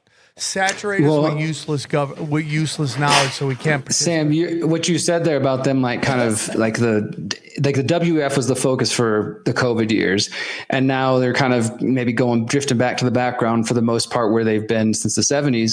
I think it's just because those groups are still the front-facing groups, right? You were asking about the pyramid of power. I'll tell you, man, I've been just so knee deep in this research. I think some of this you're going to really enjoy when we release this final episode. I've actually just been editing the audio right before we did this interview so I can send it off to my editor. And just for anybody who doesn't know, it's a 17-part documentary series called The Pyramid of Power that I've been working on for the last 5 years. And we have all 16 episodes available for free at thepyramidofpower.net. And it looks at the World Economic Forum, Bilderberg, but it really starts, like, my goal with it was, how can I take the best books and documentaries that exist out there, condense that down, and mix it with my own original research, but condense that down to 30 minutes or less of just like what you need to know to get caught up on this topic, and then have some suggested solutions at the end of each episode, and then end the episodes with, if you want to learn more, watch this documentary, read these books, etc. And so we started with education system, the media, big tech, and going on and on, the prison system, the foundations, etc., and getting like deeper and deeper. We released them in seasons of 4 episodes at a time. So we've been working on this the last 5 years, and now all 16 are out. And I've just finished, as of like a week ago, writing the 17th episode, the script for the final one, which is, trying to ask that question. All right, now we've described all these systems and these players. Well, who's at the top, or what's at the top? And I've been really lucky because I interviewed David Icke, James Corbett, G. Edward Griffin, Adam Green, Mark Passio, Larkin Rose, Richard Grove, Peter Dale Scott, who's another old school dude, and this professor, Richard Spence. I've interviewed them for this final episode, and just trying to consider all of the topics, like, everything controversial, everything like basic, and then super deep, and provide whatever evidence may be there. And then also in the process, try to debunk bullshit if there is bullshit, because I don't consider this series to be a conspiracy documentary. I consider it to be more like true crime, because I've really, like, everything that I've reported on is at thepyramidofpower.net. There's a transcript with all the sources and links to every reference, every book, every document, etc., that I've referenced throughout it. And so I've been working really hard on the 17th one, and then I finished it, and it turned out to be 4 hours long. So me and my editor, like, spent the last week trying to cut it down, and I got it down. Like, I cut out a lot. I trimmed the fat, but I left, I'm going to turn that into a book later, so if people want to know like all the super nerdy stuff. But I took out about an hour out of it. So now it's going to be 2 hours and 45 minutes. And we just decided we're going to release this last episode in 2 pieces. And I cover, what is the deep state? BlackRock, Vanguard, State Street, the World Economic Forum, the Club of Rome, the Bilderberg Group, the Trilateral Commission, the Roundtable Groups, the Committee of 300, the Zionists, the Freemasons, the Jesuits, the Jesuit Mason Connection, the Venetian Black Nobility, the Illuminati, the Dark Occultists, and the other worldly evil. And then I try to end with some solutions. So yeah, I bring in all these perspectives, and man, I again, what I was saying earlier about like some of my issues with the conspiracy community, for me, this has been like a fun exercise, because I'm like rereading a bunch of old books that I read when I first woke up. But I don't know about you guys, but when I first started waking up, I consumed so much shit, and it definitely wasn't all super credible. YouTube, early YouTube, you're just watching all kinds of documentaries. But I think sometimes maybe in the waking up process, you're just reading, learning, watching all kinds of things. And we get ideas up here, and we don't necessarily always have like firm beliefs, like some of us do. But, sometimes you're just like, yeah, the Illuminati or somebody's running the world. I don't really 100% know, but I know there's something going on. And so this kind of gave me a chance to go like look at a lot of my old research that I'd originally done, and like, do I still believe those things? Was that actually accurate? And then do a whole bunch of new research for myself, like reading, proofs of a conspiracy and Engineer Core from Hell, these foreign conspiracy against the U.S., these books written in like the 1700s, 1800s about the Jesuits, about the Masons, and then of course about the Jews, and trying to look at them in an honest perspective and like, okay, this is what people claim, and here's what we can actually prove, and here's what people claim, and here's what it's based on. Take it, for what it's worth. And yeah, it's been a really deep work. But like what I was kind of saying is those groups, though, they're still just like at the level of the roundtable groups, which is what Carol Quigley was talking about in Tragedy and Hope with Cecil Rhodes and the Milner Group, and forming this secret society that would have a public journal like the Council on Foreign Relations, Foreign Affairs, and would have a public facing group, but then really would just be the representation of the deeper inner circle group. And then of course the question is, well, who's in the inner circle, and then who's at the top of the inner circle, right? But yeah, it's been a journey trying to answer that question. Did you get there? I think I got somewhere. I think everybody will be disappointed in watching this episode, because I won't point to their favorite, people who like want me to say it's the Jews or it's the Masons, it's the Jesuits. Because one thing I have realized in this process is all of those groups are completely convinced they have the answer. And there's a lot of there's amazing researchers out there and just regular people who sending me different things. And I mean, I went deep, like I'm not afraid to read some random conspiracy blog.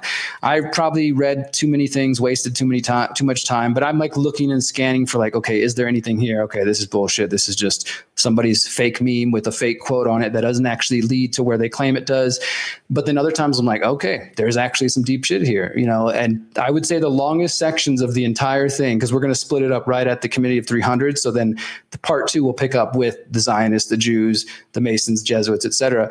That's like the bulk of it. Like I wanted to do those topics justice and really went deep into what people claim. And it's interesting to me that the Zionists, the Jews, and the Freemasons and the Jesuits have all been expelled from numerous different countries throughout history, like over the last 500 years or so. And largely for the same reasons. People are like, the Jews are getting too powerful, they're too influential, or the Masons are getting too powerful, or the Jesuits in the Catholic Church, and so people start banning them, kicking them out, trying to get rid of secret societies. Obviously, the original Bavarian Illuminati was banned as well.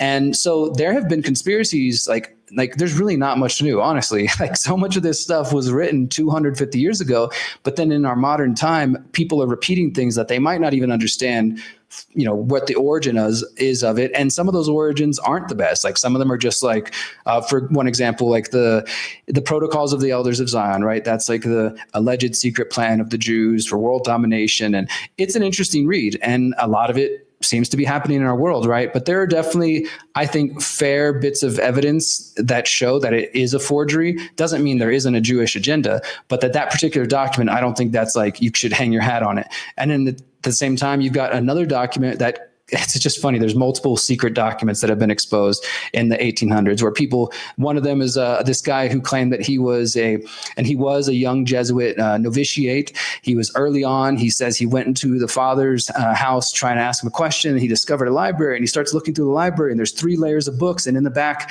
he finds this book with all the confessions that the Jesuits have been collecting from different people around the world. And then he hears some people coming. So he hides in the other room and it's a meeting of 8 to 10 of the most powerful Jesuits meeting there, and he decides to take notes on everything they're saying, and then he takes it back, and then eventually they publish this book. This guy's name's Jacobo Leon, I believe, if I'm remembering his name correctly.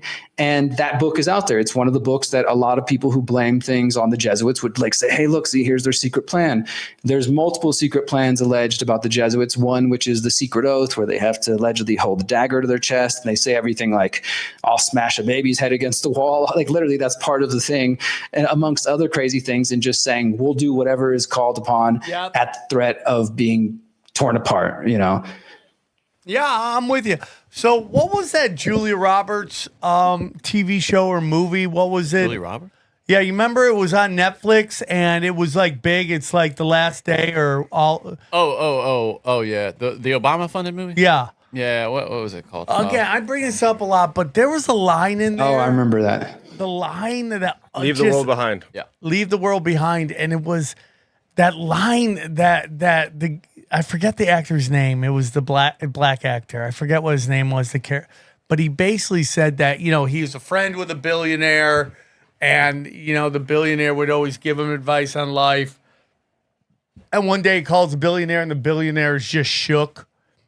And the billionaire basically says along the lines of like, he realized who runs the world, and it's nobody. And I go, wow, that seems to be some kind of revelation of the method. Like, why is that line in there? Why is that? What are they trying? I definitely interviewed some people who feel that way as well. I will say that there's definitely like all the names I named, but then, for example, I don't want to give away the answers, but like G. Edward Griffin, he says it's more of an ideology. James Corbett and Larkin Rose have their own thoughts on like the belief in authority and the role that we play.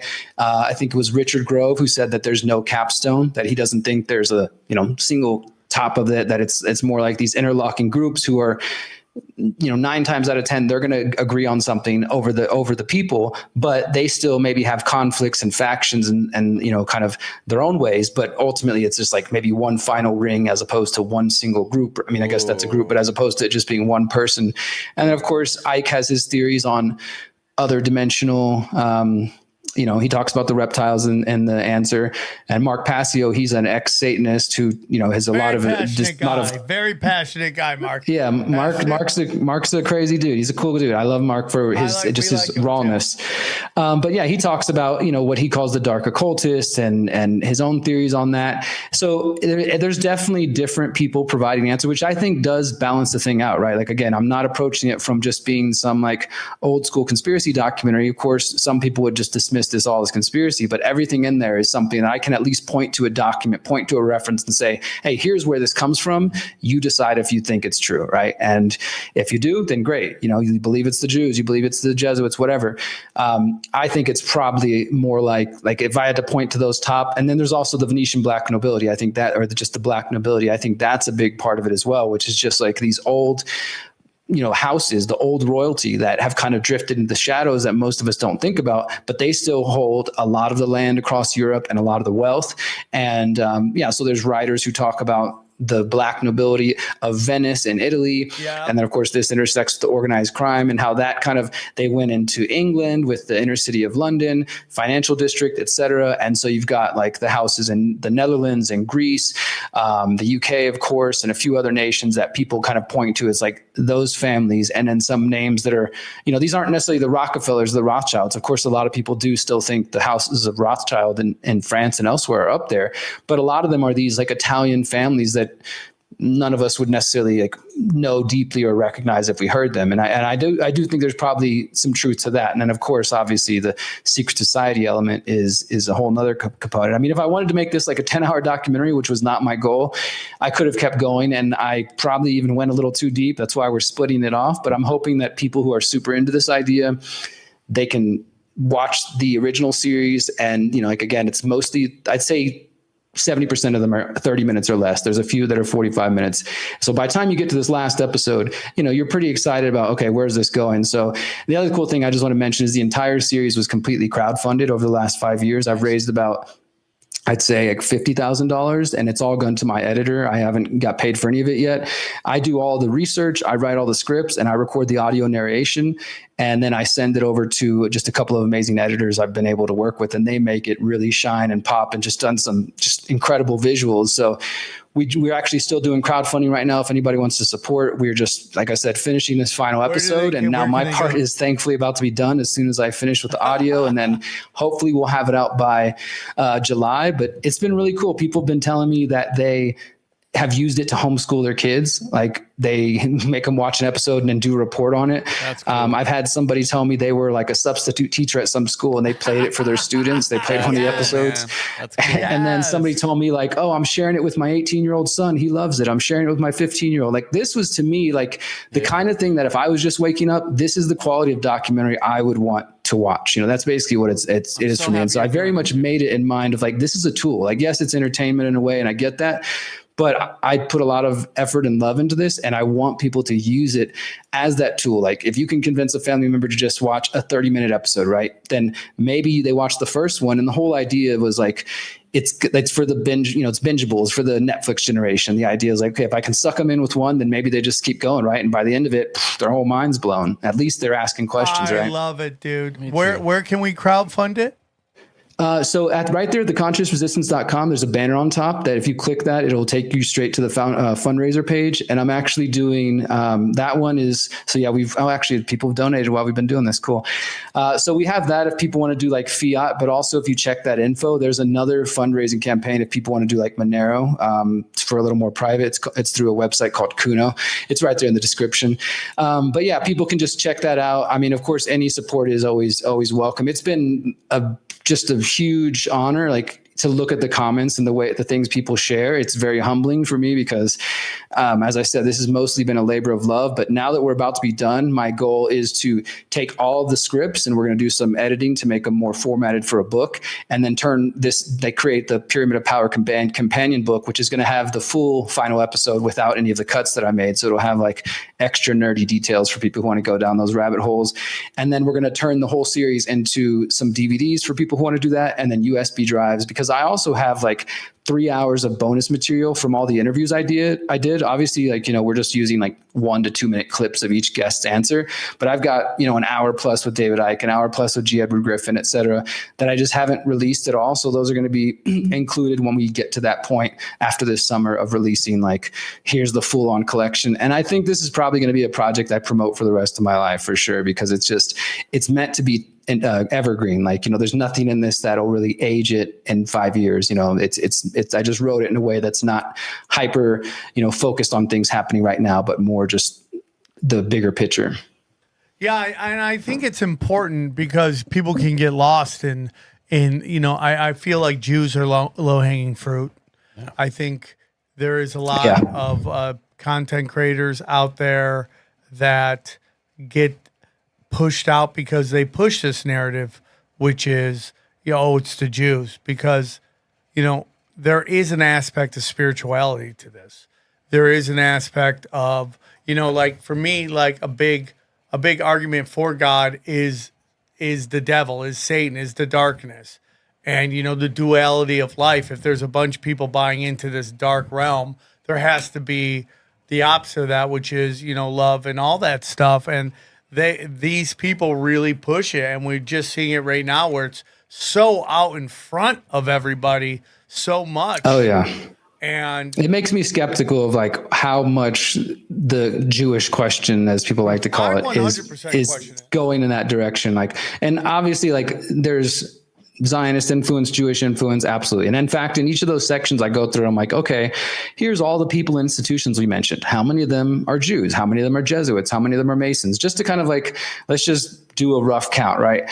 And yeah, there's definitely a high proportion of people of Jewish ancestry who are representing these different positions. But I definitely think it just plays too well into the anti-Semitism stuff, right? It's like, okay, have everybody blame everything on the Jews and then justify the push to, well, this is why we got to have censorship, or this is why we got to start rounding up college students or whatever, because anti-Semitism is growing so quickly. And yeah, it something feels off to me. But you also get into like, what do they say versus what they do?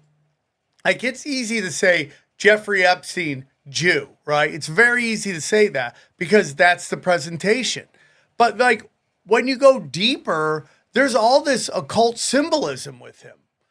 And what the blue and the white and the stripes and the owls and all that stuff that lets me think it's way deeper than that. It's way deeper. Like, they have to wear those masks to walk amongst us. They have to say, I'm Jewish, because for the longest time that was a protected class. But are they really that? Are they really pushing this stuff? Or is like even Kabbalism, the mysticism, is that darker? Is that darker stuff? The Talmud, is that like when you see Talmud, the oral history of the rabbis?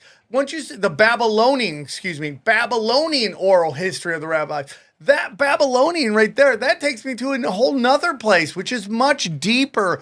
Old gods that these guys are worshiping. Mecca, when Jay Dyer, who we just interviewed, which we're going to put out after this episode, when we interviewed him, he opened my eyes to the first king of the House of Saud was a British spy.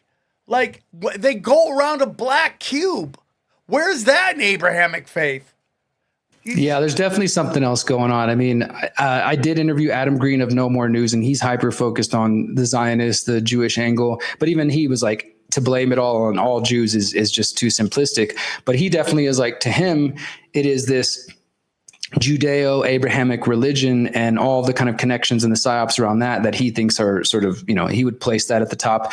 And I do think there's some element of that, because a lot of these people who parade around as Christians or Muslims or whatever else in front of the public clearly are into some other sort of stuff, and they might believe that they have a lineage that they trace back to Babylonian times or to, the ancient Greek mystery cults or things of that sort. And obviously we're aware of that. What I've found in my own research, and I know that there's many more people who are probably more versed than I am, but I feel like I got a pretty good handle on it, even more than I did just a couple of months ago.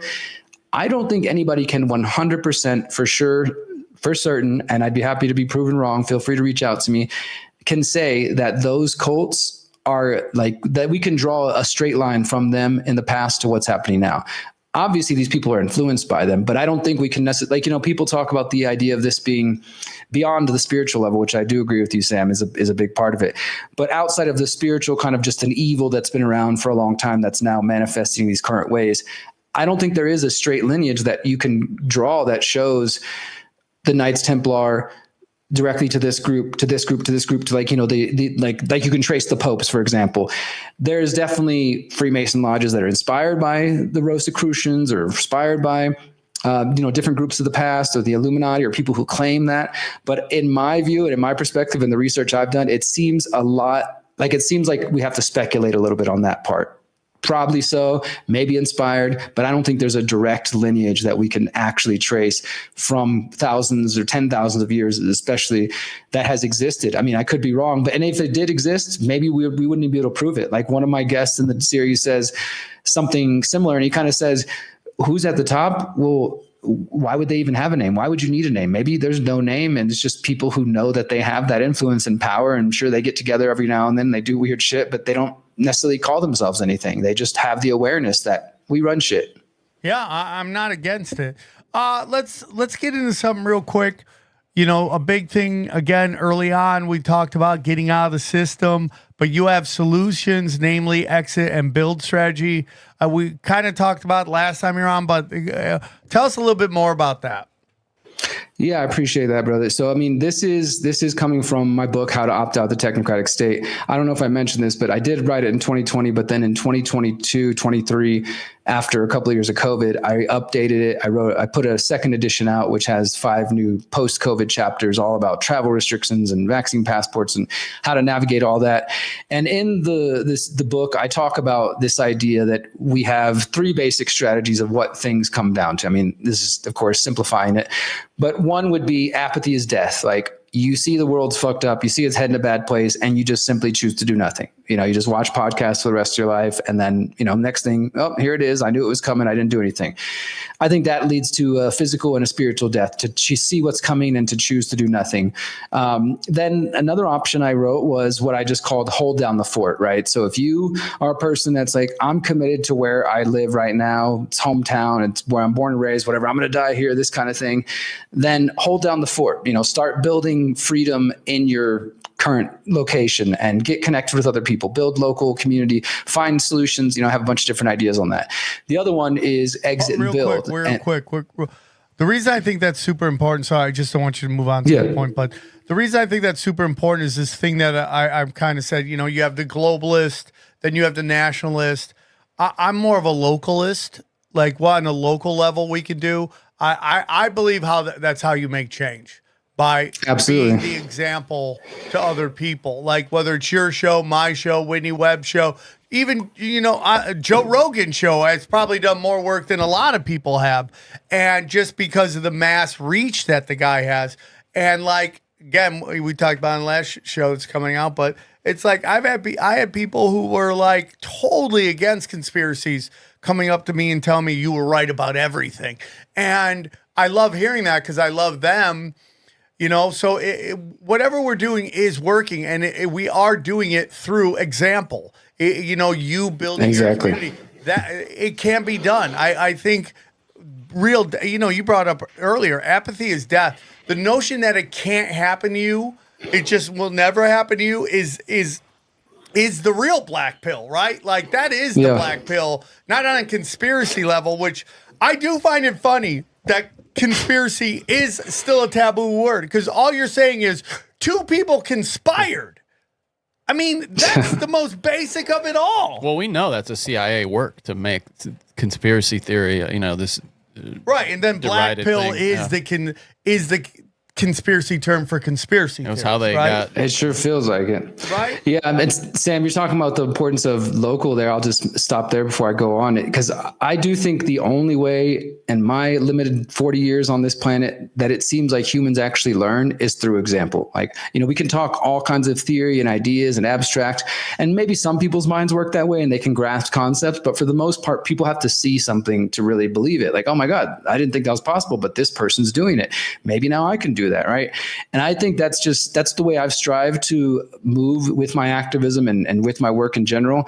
And I really want to stress, like what you were saying there, the importance about being connected locally, because I've seen this for years. I mean, I've worked with a lot of different people, big names, big followings, and connected in person and become friends. And what I've realized is that many of them have no connection to their local community. Like that they might have millions of followers online, but if they were to walk around their hometown, for example, nobody has any idea who they are because they've never been involved in their community in any way. They never, I'm not even saying being politically or anything like that, but I guess the reason that is a big part of my background is because the first 5 or 6 years of my work were, before it kind of moved more towards journalism, was very much from the activist background. So I was doing urban farming, building community farms and urban gardens in the 5th Ward of Houston, in the poorest neighborhoods where there's food deserts and no, groceries around, no organic food, et cetera, and building community gardens and doing just different forms of activism and skill shares where we had an activist house that I lived in for about 6 years, and it was me and a couple other guys, and we'd have concerts there. We'd had art shows. We've had skill shares, teaching people how to bake their own bread, how to make their own soup,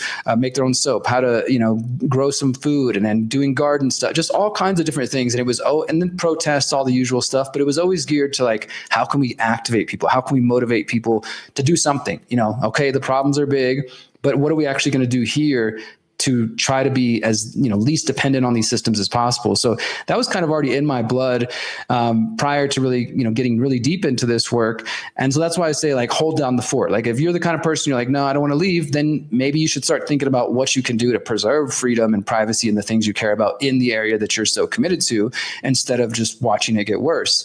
And then the other thing is, this is where exit and build comes in, because it's exit and build is both physical location, but it's also more practical. And I'll talk about that in a second.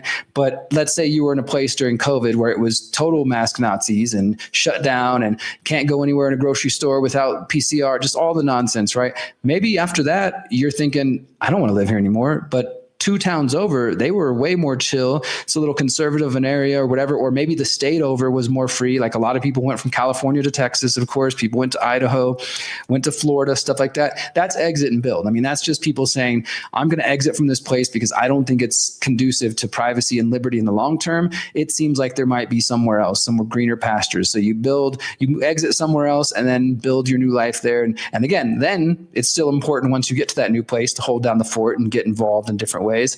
But also exit and build is about trying to exit from different systems that I think in the long term, and I believe this is being proven more true every day, are going to lead to this technocratic surveillance state we're talking about, right? So if you keep your money strictly in the banking system, it's going to, whether it's a CBDC or the stablecoin route that they seem to be doing in the US, eventually you're going to get to a point where they do try to digitize your money even further than it is. And along with that, along with programmable money, we know that they can easier debank people. They already did it during COVID with PayPal and Patreon, but also the Canadian trucker stuff and shutting people's accounts down. It'll be much easier once we have the real ID, digital ID, and everything's all plugged in. So then in my view, the idea would be start making plans now of how not to be dependent on those systems. And of course, that's not easy because we were all born into this world that they have already constructed, which says like, you got to have a driver's license, you got to have this thing, you got to do this. And to operate within that system, there's already certain parameters you have to move in, right? You got to have a credit score if you're going to rent, if you buy a house or do things like that. And if you don't have that, you're basically nobody. So my focus is really on how to look at the technological side of things. Like I know you guys talked to my buddy Hakeem Anwar a while back. Like Hakeem's my tech guy, when it comes to phones and operating systems and yeah, exactly, above phone and different tech sides, right? So we start thinking like, all right, I can exit from big tech and switch my laptop over to Linux. I can exit from the big cell phone providers and use above phone. Like start thinking in those terms. And I try to think holistically about it. I look at like the financial side, the technology side, healthcare. Of course, things like land, I think, are important. Not saying you have to be a farmer, but having maybe something to protect and defend and build on, and just looking at these different areas of your life and seeing where you're currently dependent or where you have weaknesses. So if you've got $30,000 of student loan debt or credit card debt, et cetera, those things can hurt you in the long term, especially as we move further into these digital systems. You might want to start coming up with a plan to to approach that and to become free in that way. And then maybe you switch from the big bank to the local credit union. And then maybe you start trying out Monero or something, when it comes to crypto. Like, there's different solutions in that we have. There are so many things we can actually do. But of course, it takes time, it takes money, it takes energy. And in my book, I call this the freedom formula, which is basically you take your desired level of freedom, which is going to be different by person and by family, but really think about if I don't want their 2030, what does my 2030 look like? For me, that's getting land, building a community with other like-minded people, growing food. And this has been a dream of mine. Well, we just paid off our land in January here in Mexico. We're starting to build our shelter. I'm making progress on that goal. I'm living as an example of that, right? So put your thoughts into what you actually want in 2030. What does that look like? It doesn't have to be my dream, whatever yours is. And then start practically thinking, well, what is it going to take to get there? What are the steps I need to do to be debt-free? What are the steps I need to take to go switch from Bank of America or Chase Bank, who helped Jeffrey Epstein launder his money, to a local credit union? Like, think about it as practically as possible. And in fact, I put together a free challenge that people can check out at theconsciousresistance.com/EXB, just the letters EXB. It's called the 45-Day Exit and Build Challenge. I did it right around the election, kind of leading up to the election. And my goal then was to say, hey, if you want to vote, that's fine, but try this practice and see if you actually gain value. And so it's basically like a once a week video. We start with food and we go to technology, et cetera. And I encourage people to take it, because even if you do take it seriously, I think you'll learn something about yourself, first of all, but I think you'll also get a clear vision of what you actually want. Now, whether you follow through with it or not is all up to you, but I made it as simple as possible, where you just watch this short video. I explain how exit and build relates to food, relates to money, et cetera. And then we give you different homework and resources to kind of do over the following 7 days. And then you come back. So it's like a 7-week thing. If people want to check that out, theconsciousresistance.com/EXB. And I've got a bunch of presentations on my website about it too, if people want to learn more. But yeah, I mean, nothing in there that I discuss is anything that I'm not doing myself. Like, these are all things that I'm practicing and navigating and learning, because again, we're in an imperfect system. So it's not easy. It's not easy to be a person who chooses to not use banks. It's not easy to be a person to not talk to certain agencies, and how to navigate that, how to have a business, how to survive and thrive in this world that you don't really want to thrive and survive in. So instead, I'm trying to put my energy into working with people like Hakeem and others who are focused on building these new systems. What's your thoughts on precious metals? I support precious metals for sure. I mean, I've got gold backs here. I've got some silver. I mean, I'm honest. I'm not like a maxi on anything, right? I'm a freedom maxi, right? So I started using Bitcoin in 2012. I think most of the Bitcoin space is kind of hijacked at this point and focused on just getting rich and not using it as a currency. I still support Monero because it's functional, it's private.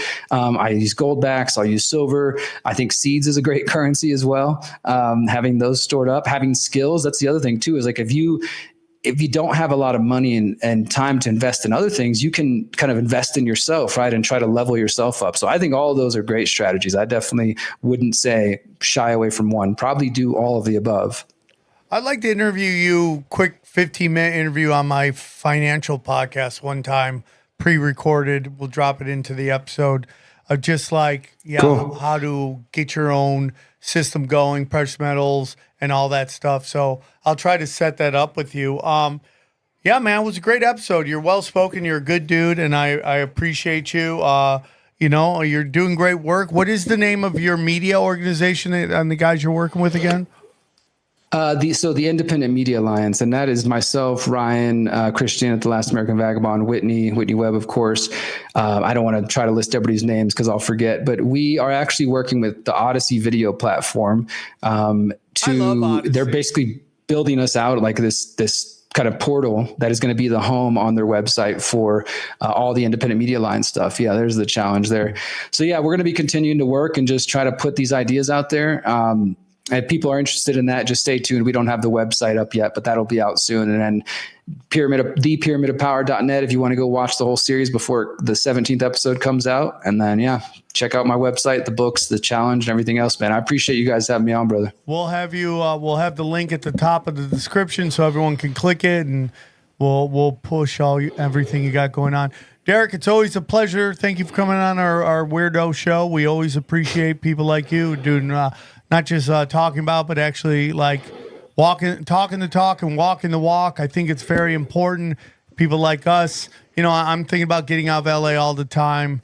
I got to figure out where I want to bring my kids and all that stuff. So very interesting things. It was great to talk to you, and we appreciate you coming on. Let's break down the episode. All right, what'd you guys think? What'd you think, Xavier? Wait, we're already going? Oh, Yeah. my bad. It was start that over. It says off week. I was trying. Is it your off week, or are you too much on I literally week? was still fucking working on this out. I was trying to figure this out. Yeah, Derrick Broze is great.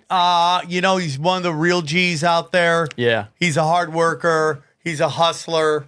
I kind of brought up something I didn't mean. I think he thought I was talking about him, but because he had that lively debate with Ian Carroll.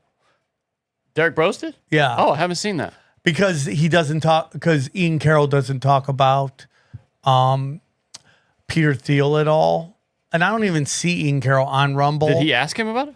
Well, there was like, why aren't you talking about this guy? And what does he say? And he goes, and Ian Carroll's whole thing is like, I'm new to all of this. I'm learning as I go. I mean, we've had him he came in the studio, right? Yeah. No. He was said going he to, would right? because he's in LA, but then we just like. I get no bullshit vibes off of that. Yeah, and they did a show. They made up. So was it like it kind of got heated? Well, I mean, like there was a time where everyone was calling Ian Carroll everywhere in the book, and my whole thing is like I come from a comedy world. I've always been a conspiracy theorist, but in terms of content creating, 8 years in internet years is forever, but in life it's not that long. And I've just seen it's all energy, dude. Oh, dude, you've been podcasting since 2012. Punch Drunk was 2012. Yeah, and I'm sure you were doing it before that a little, weren't you? With Well, I was jumping on other people's, but okay. Punch Drunk was the first one. 12 years. Yeah. So 13 almost. So 13 years. I've seen 13. different people blow up, and I've seen people go, "Why did they just blow up?" And I go, "It's all energy. It's like you and I talk about it all the time." I call it the Elvis energy. You call it the Hitler energy. Factor. Yeah, the Hitler factor. Some people have, some people don't. I just to be honest with you, I don't think that's my thing. Like I have just weird energy, and so it is what it is. I can't get upset with it. I just got to accept it for what it is. And, but Derrick Broze is a really great, I just want, if he does listen to the part, I just want him to know that I didn't bring that up, but I just wanted to bring up about how like the conspiracy space loves to eat each other up because they don't necessarily 100% believe 100% of what you believe. So I just think it's counterproductive. If we believe at the basis that the government's behind 9/11, then that we should all get along. We could have different views on how it was done and who was involved, but the basis is all the same. Completely agree. So that's my opinion. I'm very jealous of Derrick Broze in terms of the life he's living, the stuff he's doing. It's a lot of work. You heard him say he said he has seeds. He just got them paying for his land. Well, he said seeds is a cryptocurrency, but he is growing his own food. And he means like seeds, like mangoes and like to grow plants, right? Johnny, correct me if I'm wrong, but he said seeds when he was talking about great cryptos. I don't. When he started listing all the cryptos, one of them, he goes in this new one, seeds. I could be wrong. I don't know if that was a joke. Was he joking? No, I think. No, I think it was will serious. You look up if there's seeds crypto? Maybe I'm retarded. Man, either one of us are retarded because I think it's like seeds that you plant in the ground. There's something called Seeds is the first eco-friendly cryptocurrency that aligns money with values. Yeah, so that's what he's talking about. I believe. Great episode, man. I know he did want to give away who he thought was the top of the power of the pyramid.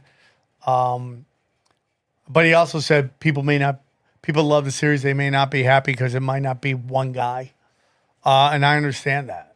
I don't know if there's one guy who runs everything. Yeah, well, I like, when he said that, I thought of it as kind of like the five families coming together, and organized crime in New York. You'd had like the five families of the mafia.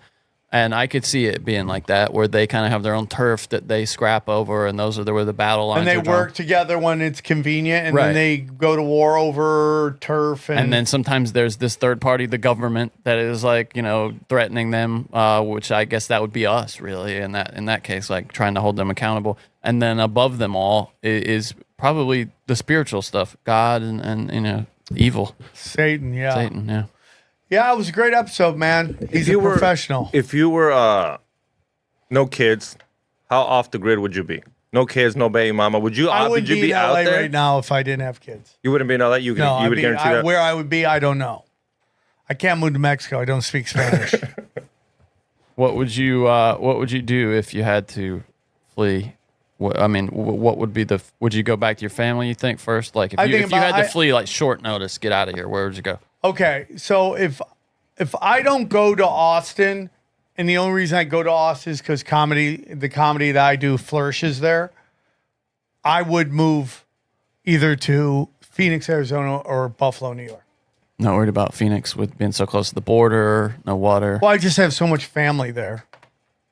I would move into the neighborhood. Nice city, though. Beautiful. I love the desert. I love the people there, but I would move where my family is. Like, I like Palm Springs, dude. I love going out there. I think that if I don't have, like Derrick was talking about, the minute he turned 18, he moved. That was me.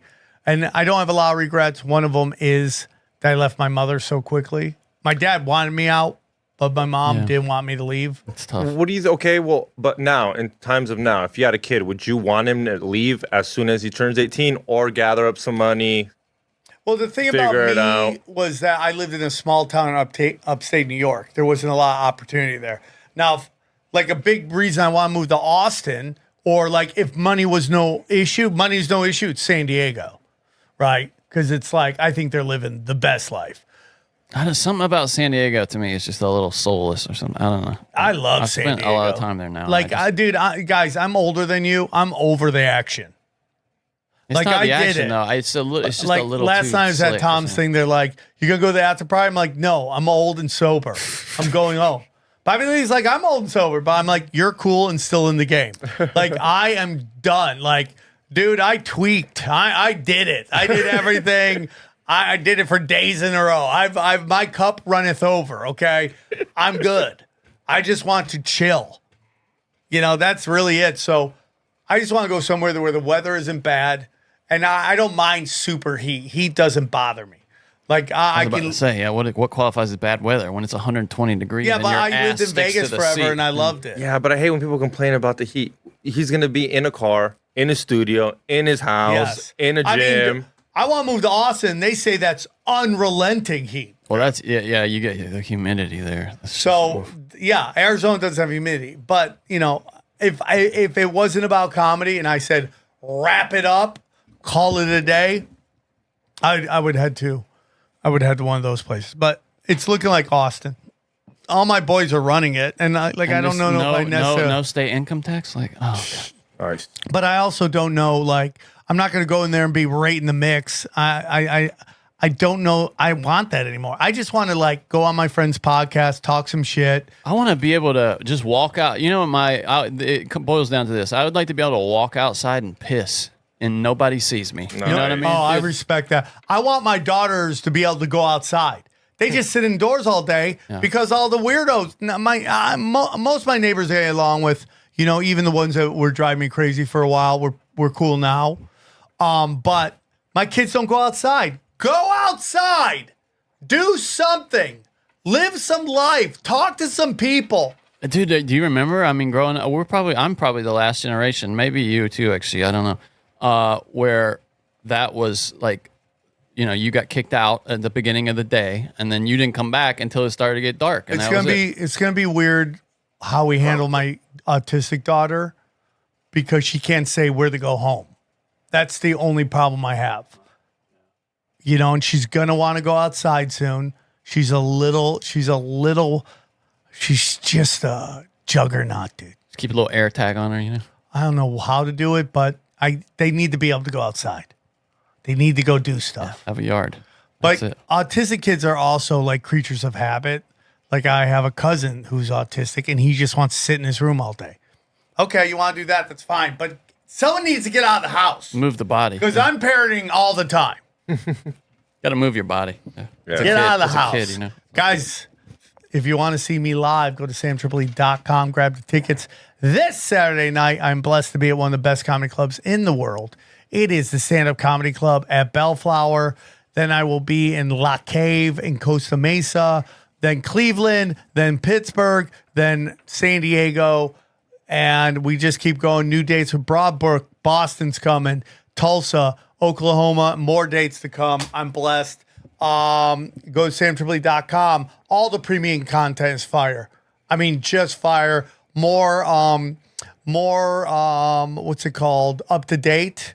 More in the news stuff. So you get that stuff. Maybe we don't talk about current topics as much as you'd like to right now. The show's pretty evergreen.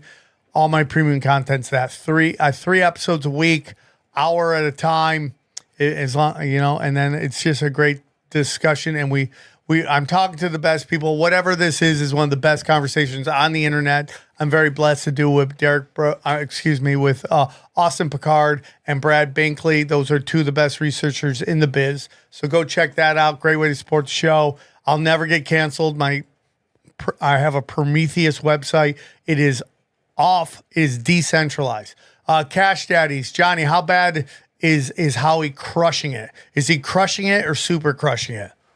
Oh, he's super crushing it. They just had a big day a couple of days ago with the movement in the markets. And yeah, it's not just that's not the only thing you get. Also, we do a question and answer every week. All the guys on the show, you get that. We answer every question, so you put it in there. Howie's great with the financial stuff. Sam can talk to you about life lessons and that kind of thing. Yeah, it's just a great show. Yeah, it's a combination. It's fun. It's a lot of fun. Howie's a little bit farther on the other side of the spectrum. It's a fun conversation. And again, you're investing, so nothing's guaranteed. But, last year Howie did better than the S&P, is that what it's called? Oh, yeah, by far. Yeah. By far. Yeah. So if that means something to you, check that out. And then if Dana's like, what is that? I go, it's $1,000 1 month. And Johnny and I will watch you go to Pound Town and just tell you what you can do, whether it's rhythm, your dirty talk, bleaching your beehole. What is it?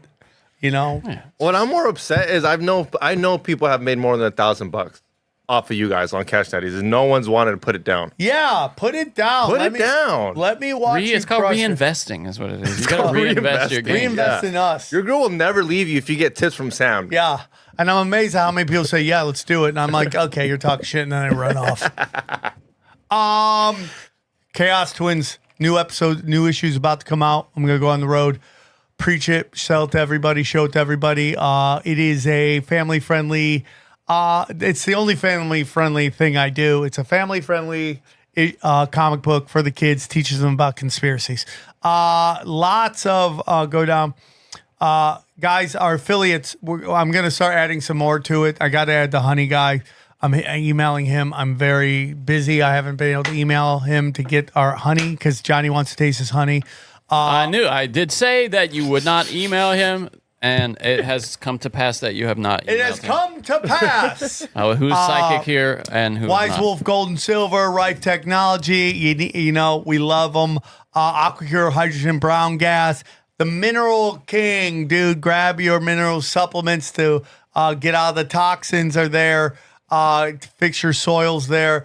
Energy, chemical-free body. I took it during the show. You did? I take them every day. Yes, I take it in between shows to keep the energy going. Harley Ray, some of the most beautiful human beings you'll ever see in your life, running one of the best websites, selling you crystals, sage, candles, whatever you need, it's there. EMF Rocks, get rid of those dirty bags. And then our good friend Joel Staley has a book out. We're going to have him on soon, and we'll talk about getting in shape. Then our good friends at Brain Supreme. If you love Xavier Guerrero cranking it to the top with intellectual conversations, Brain Supreme's where it's at. And then Prometheus is my website. Nuke Social, you get all my social media there. Tinfoil Hat, Telegram, Zero Telegram. I'm getting back onto that. And then all my live shows. I have to add doom scrolling. I have to add doom scrolling to it. It's a great show. Every episode is the best episode. Every episode is the best episode. And if you want to get educated quickly on a lot of things, there is no better show than Doom Scrolling. It's ADD theater for those who want to learn the truth, Johnny, okay? Radio shows, all my stuff. SamTripoli.com is where it is at. Everything Sam Tripoli, specials, comedy, dates, clips, you name it. What do you want, Push? We got these brand new tinfoil hats. Go to tinfoilhats.com, and we got beanies, new hats, and we're gonna have a monthly drop hat. So go get those over there. Johnny. Check out the new Broken Sim. It's out there at Broken Sim on Twitter too. Check us out. All right, guys, enjoy these highlights. Here's a clip from the latest Broken Sim. I want to get into. I want to kind of follow up.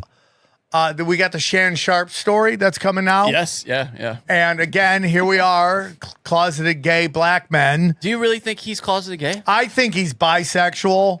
At the least. I just personally don't think that straight guys dress like that tight of clothes. All the black guys do now. I just don't. I just think there's a little bit of sugar in the tank. You know what I'm saying? That's just all I'm saying. And he's super shiny. Is this the girl? Yes. Oh, damn. Dude. And she was like, okay, you're paying for each cheek, right? Oh, damn, dude. So there's a bunch of stuff going on with this. Shannon Sharp, he was on Fox. He was on ESPN. Then he went to Fox Sports. Yeah, if you don't know, he was an NFL star too. He was with the Denver Broncos. This isn't sports talk, guys. Calm down. No.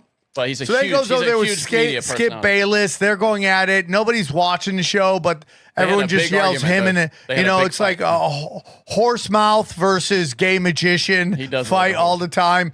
And everybody at Fox Sports is just banging, is sexually harassing everybody. Here's if you just for context, here's Skip Bayless and him. Oh God, they're gonna show us now.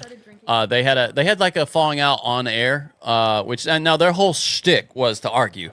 Right? Well, that's talk shows now. But it's so fake. Some of the arguments they're like pre-written. Real, though. Let's see if I can get to the actual footage and not this dildo talking about it. Yeah, here we go. All right. This is just straight hate by a guy who's jealous that he is still playing at a high level at 45 when you had to stop at 35. Yeah, that's what you do. That's the point. That's what you do. Every time I call something into question, I'm jealous. No, Skip, I did what I did. I never said you were jealous of Baker Mayfield. Skip, I did what I did. You make it seem like I was a bum. I'm in the effing Hall of Fame. Okay, I got 3 Super Bowls. So what? So what? He's way better than you were. Anyway, so he took that personally, and then they kind of it's Skip Bayless is like a lot of comics, like they all think they're tough guys because they know black people. Yeah, no, they think they're tough guys because like they did the Tonight. They mistake what they do on the stage for being a tough guy. Now I don't think I'm a tough guy. I don't. I mean. No, I got how you grow up. It's like, but it's like Skip Bayless would do one punch from this guy. Skip Bayless, the queen would just be knocked out of him. But again, so anyways, that whole thing goes on. What's her face? Joy Taylor, whose nephew just got drafted today, was Jason Taylor's kid. That's always a sign you're getting old. When the guys you watch when you were young, their kids are getting drafted. It's disturbing. Yeah. So anyways, so now. Everyone in the space, in particular, I think Shaquille O'Neal has been alluding allegedly that he's got sugar in his tank, right? That Shannon Sharp does. Yeah, Shannon Sharp's got sugar in his tank because it's all content, click shit. That's the new world we live in, right? So then this thing comes out where he accidentally like live streams him having sex. You could hear it, but you couldn't see it. Yes, and you just hear a girl going, and he's like, marble mouth, sex talk, right? Yeah. So that happens. And then this comes out, and he's 50 something. Why did it stop playing? What is that? I don't know what that. I guess that is a thing on Twitter, though, huh? People are putting it like, yeah. Anyways, it comes out that he's involved with this 20-year-old OnlyFans. 20 years old. Okay. Damn. So then it comes out that they met in 2002, which everyone's going, oh, that's 3 years. So that puts her at 17. 2022. Yeah, but if you look at the timeline in which he says he met her, it was at the end of 2022, and he broke up with her at the beginning of 2025. So it's technically 2 years, which puts her at 18. Not saying it's okay for 52-year-old, but every one of us would do the exact same thing. We knock the bottom If up. there's consent there, who cares? Okay, yeah. Here's the Anything leaked I audio say, from you're the just accuser. gonna like get mad at, and you're just gonna hang up on me. So I feel like. I'm not gonna hang up on you. Here's what it is. What does that even mean? You want to be a dick to me now, so. I don't want to be. Don't manipulate me. See, this is all talk because she knows she's recording. One more time, I'm gonna choke the out of you when I see you. Now, okay, so he just said, I'm going to Choke the shit out of you when I see you. Now, he's released this, and they have a long history of BDSM and this talk. is my Yeah. tweet I put. Go ahead, BDSM is going to be the downfall of rich men. Yeah. Only broke dudes can choke chicks in the bedroom. Because you take an excerpt of any conversation in the middle, and you take out the part where, hey, we're starting to sext, and hey, that was good sexting, and you just pull the middle part out. It's like, oh, you're gonna beat the shit This out is of the this chick. same story of Trevor Bauer. This is the same story of that Dallas cowboy who the girl was like, put me in handcuffs, smack the shit out of me as hard as you can, and he recorded it, and she went right to the cops and said he SA'd her. Yeah. If you are rich, Johnny, let's put a number on rich. 70 grand a year? What is the number rich? What's a number? Rich? No. Well, I mean, What do you got, worldwide, man? it's like 30,000. But in this country, it's probably. I mean, in LA, it's like 200 grand, 300 grand. 200 grand, 300 grand. Is rich in LA. Yeah. Okay. I guess. If you are 200 grand, 300 grand, you can't choke chicks. You can't do it. Those days what if are they're done. rich? What if the chicks are rich, though? It doesn't matter. Doesn't matter. Because rich chicks want to be more rich. That's a good point. Right? That's a great observation. And then Shannon Sharp played, probably not when the number are what they are today, but at the time. No, but he's making bank. Oh, sorry, I didn't mean to do that. Right. He's making bank now. Right. So now here's where we get into why he's a scumbag. Okay? Is because supposedly he put it in her ass without condom. That's the part that is the part Right. that they're getting him on. Yeah. Right. Okay. Without Not consent, right. yeah. Johnny, would we here on Broken Sim make an official statement saying we don't think that's right? Without consent? Without consent. Absolutely. But the question becomes, with consent, questionable still. well, the question is, were they raw dogging all the other times? Like, is he hooking up with the OnlyFans model wearing a condom? Or is he raw dogging all the time? And this one time, she's like, no, don't put it in my ass without a condom. Is that the only time? But the whole point of this is like, here we are again, where a girl is like, beat the shit out of me, and then turn around and going, hey man, give me this money. And he supposedly offered her $10 million. Wow. And she didn't take it. She must be making a nice little check. Well, she is now, because that's a new business model, right? Yeah. The girl did it to Alex Pereira. Yes. Hooks up with him, accuses him of SA, and just gets all the subs. Now, TMZ is reported yesterday that he had a BDSM. If you'd like to hear the rest of this episode, subscribe to Broken Simulation in your podcasting app, or check us out at youtube.com/SamTripoli. We go deep, homeboy. Aaron, open your mind. Drink from the fountain of knowledge. There's lizard people everywhere. That's some interdimensional shit. Wake up, Aaron. This is only the beginning. Dude, you just blew my mind. Tinfoil hack.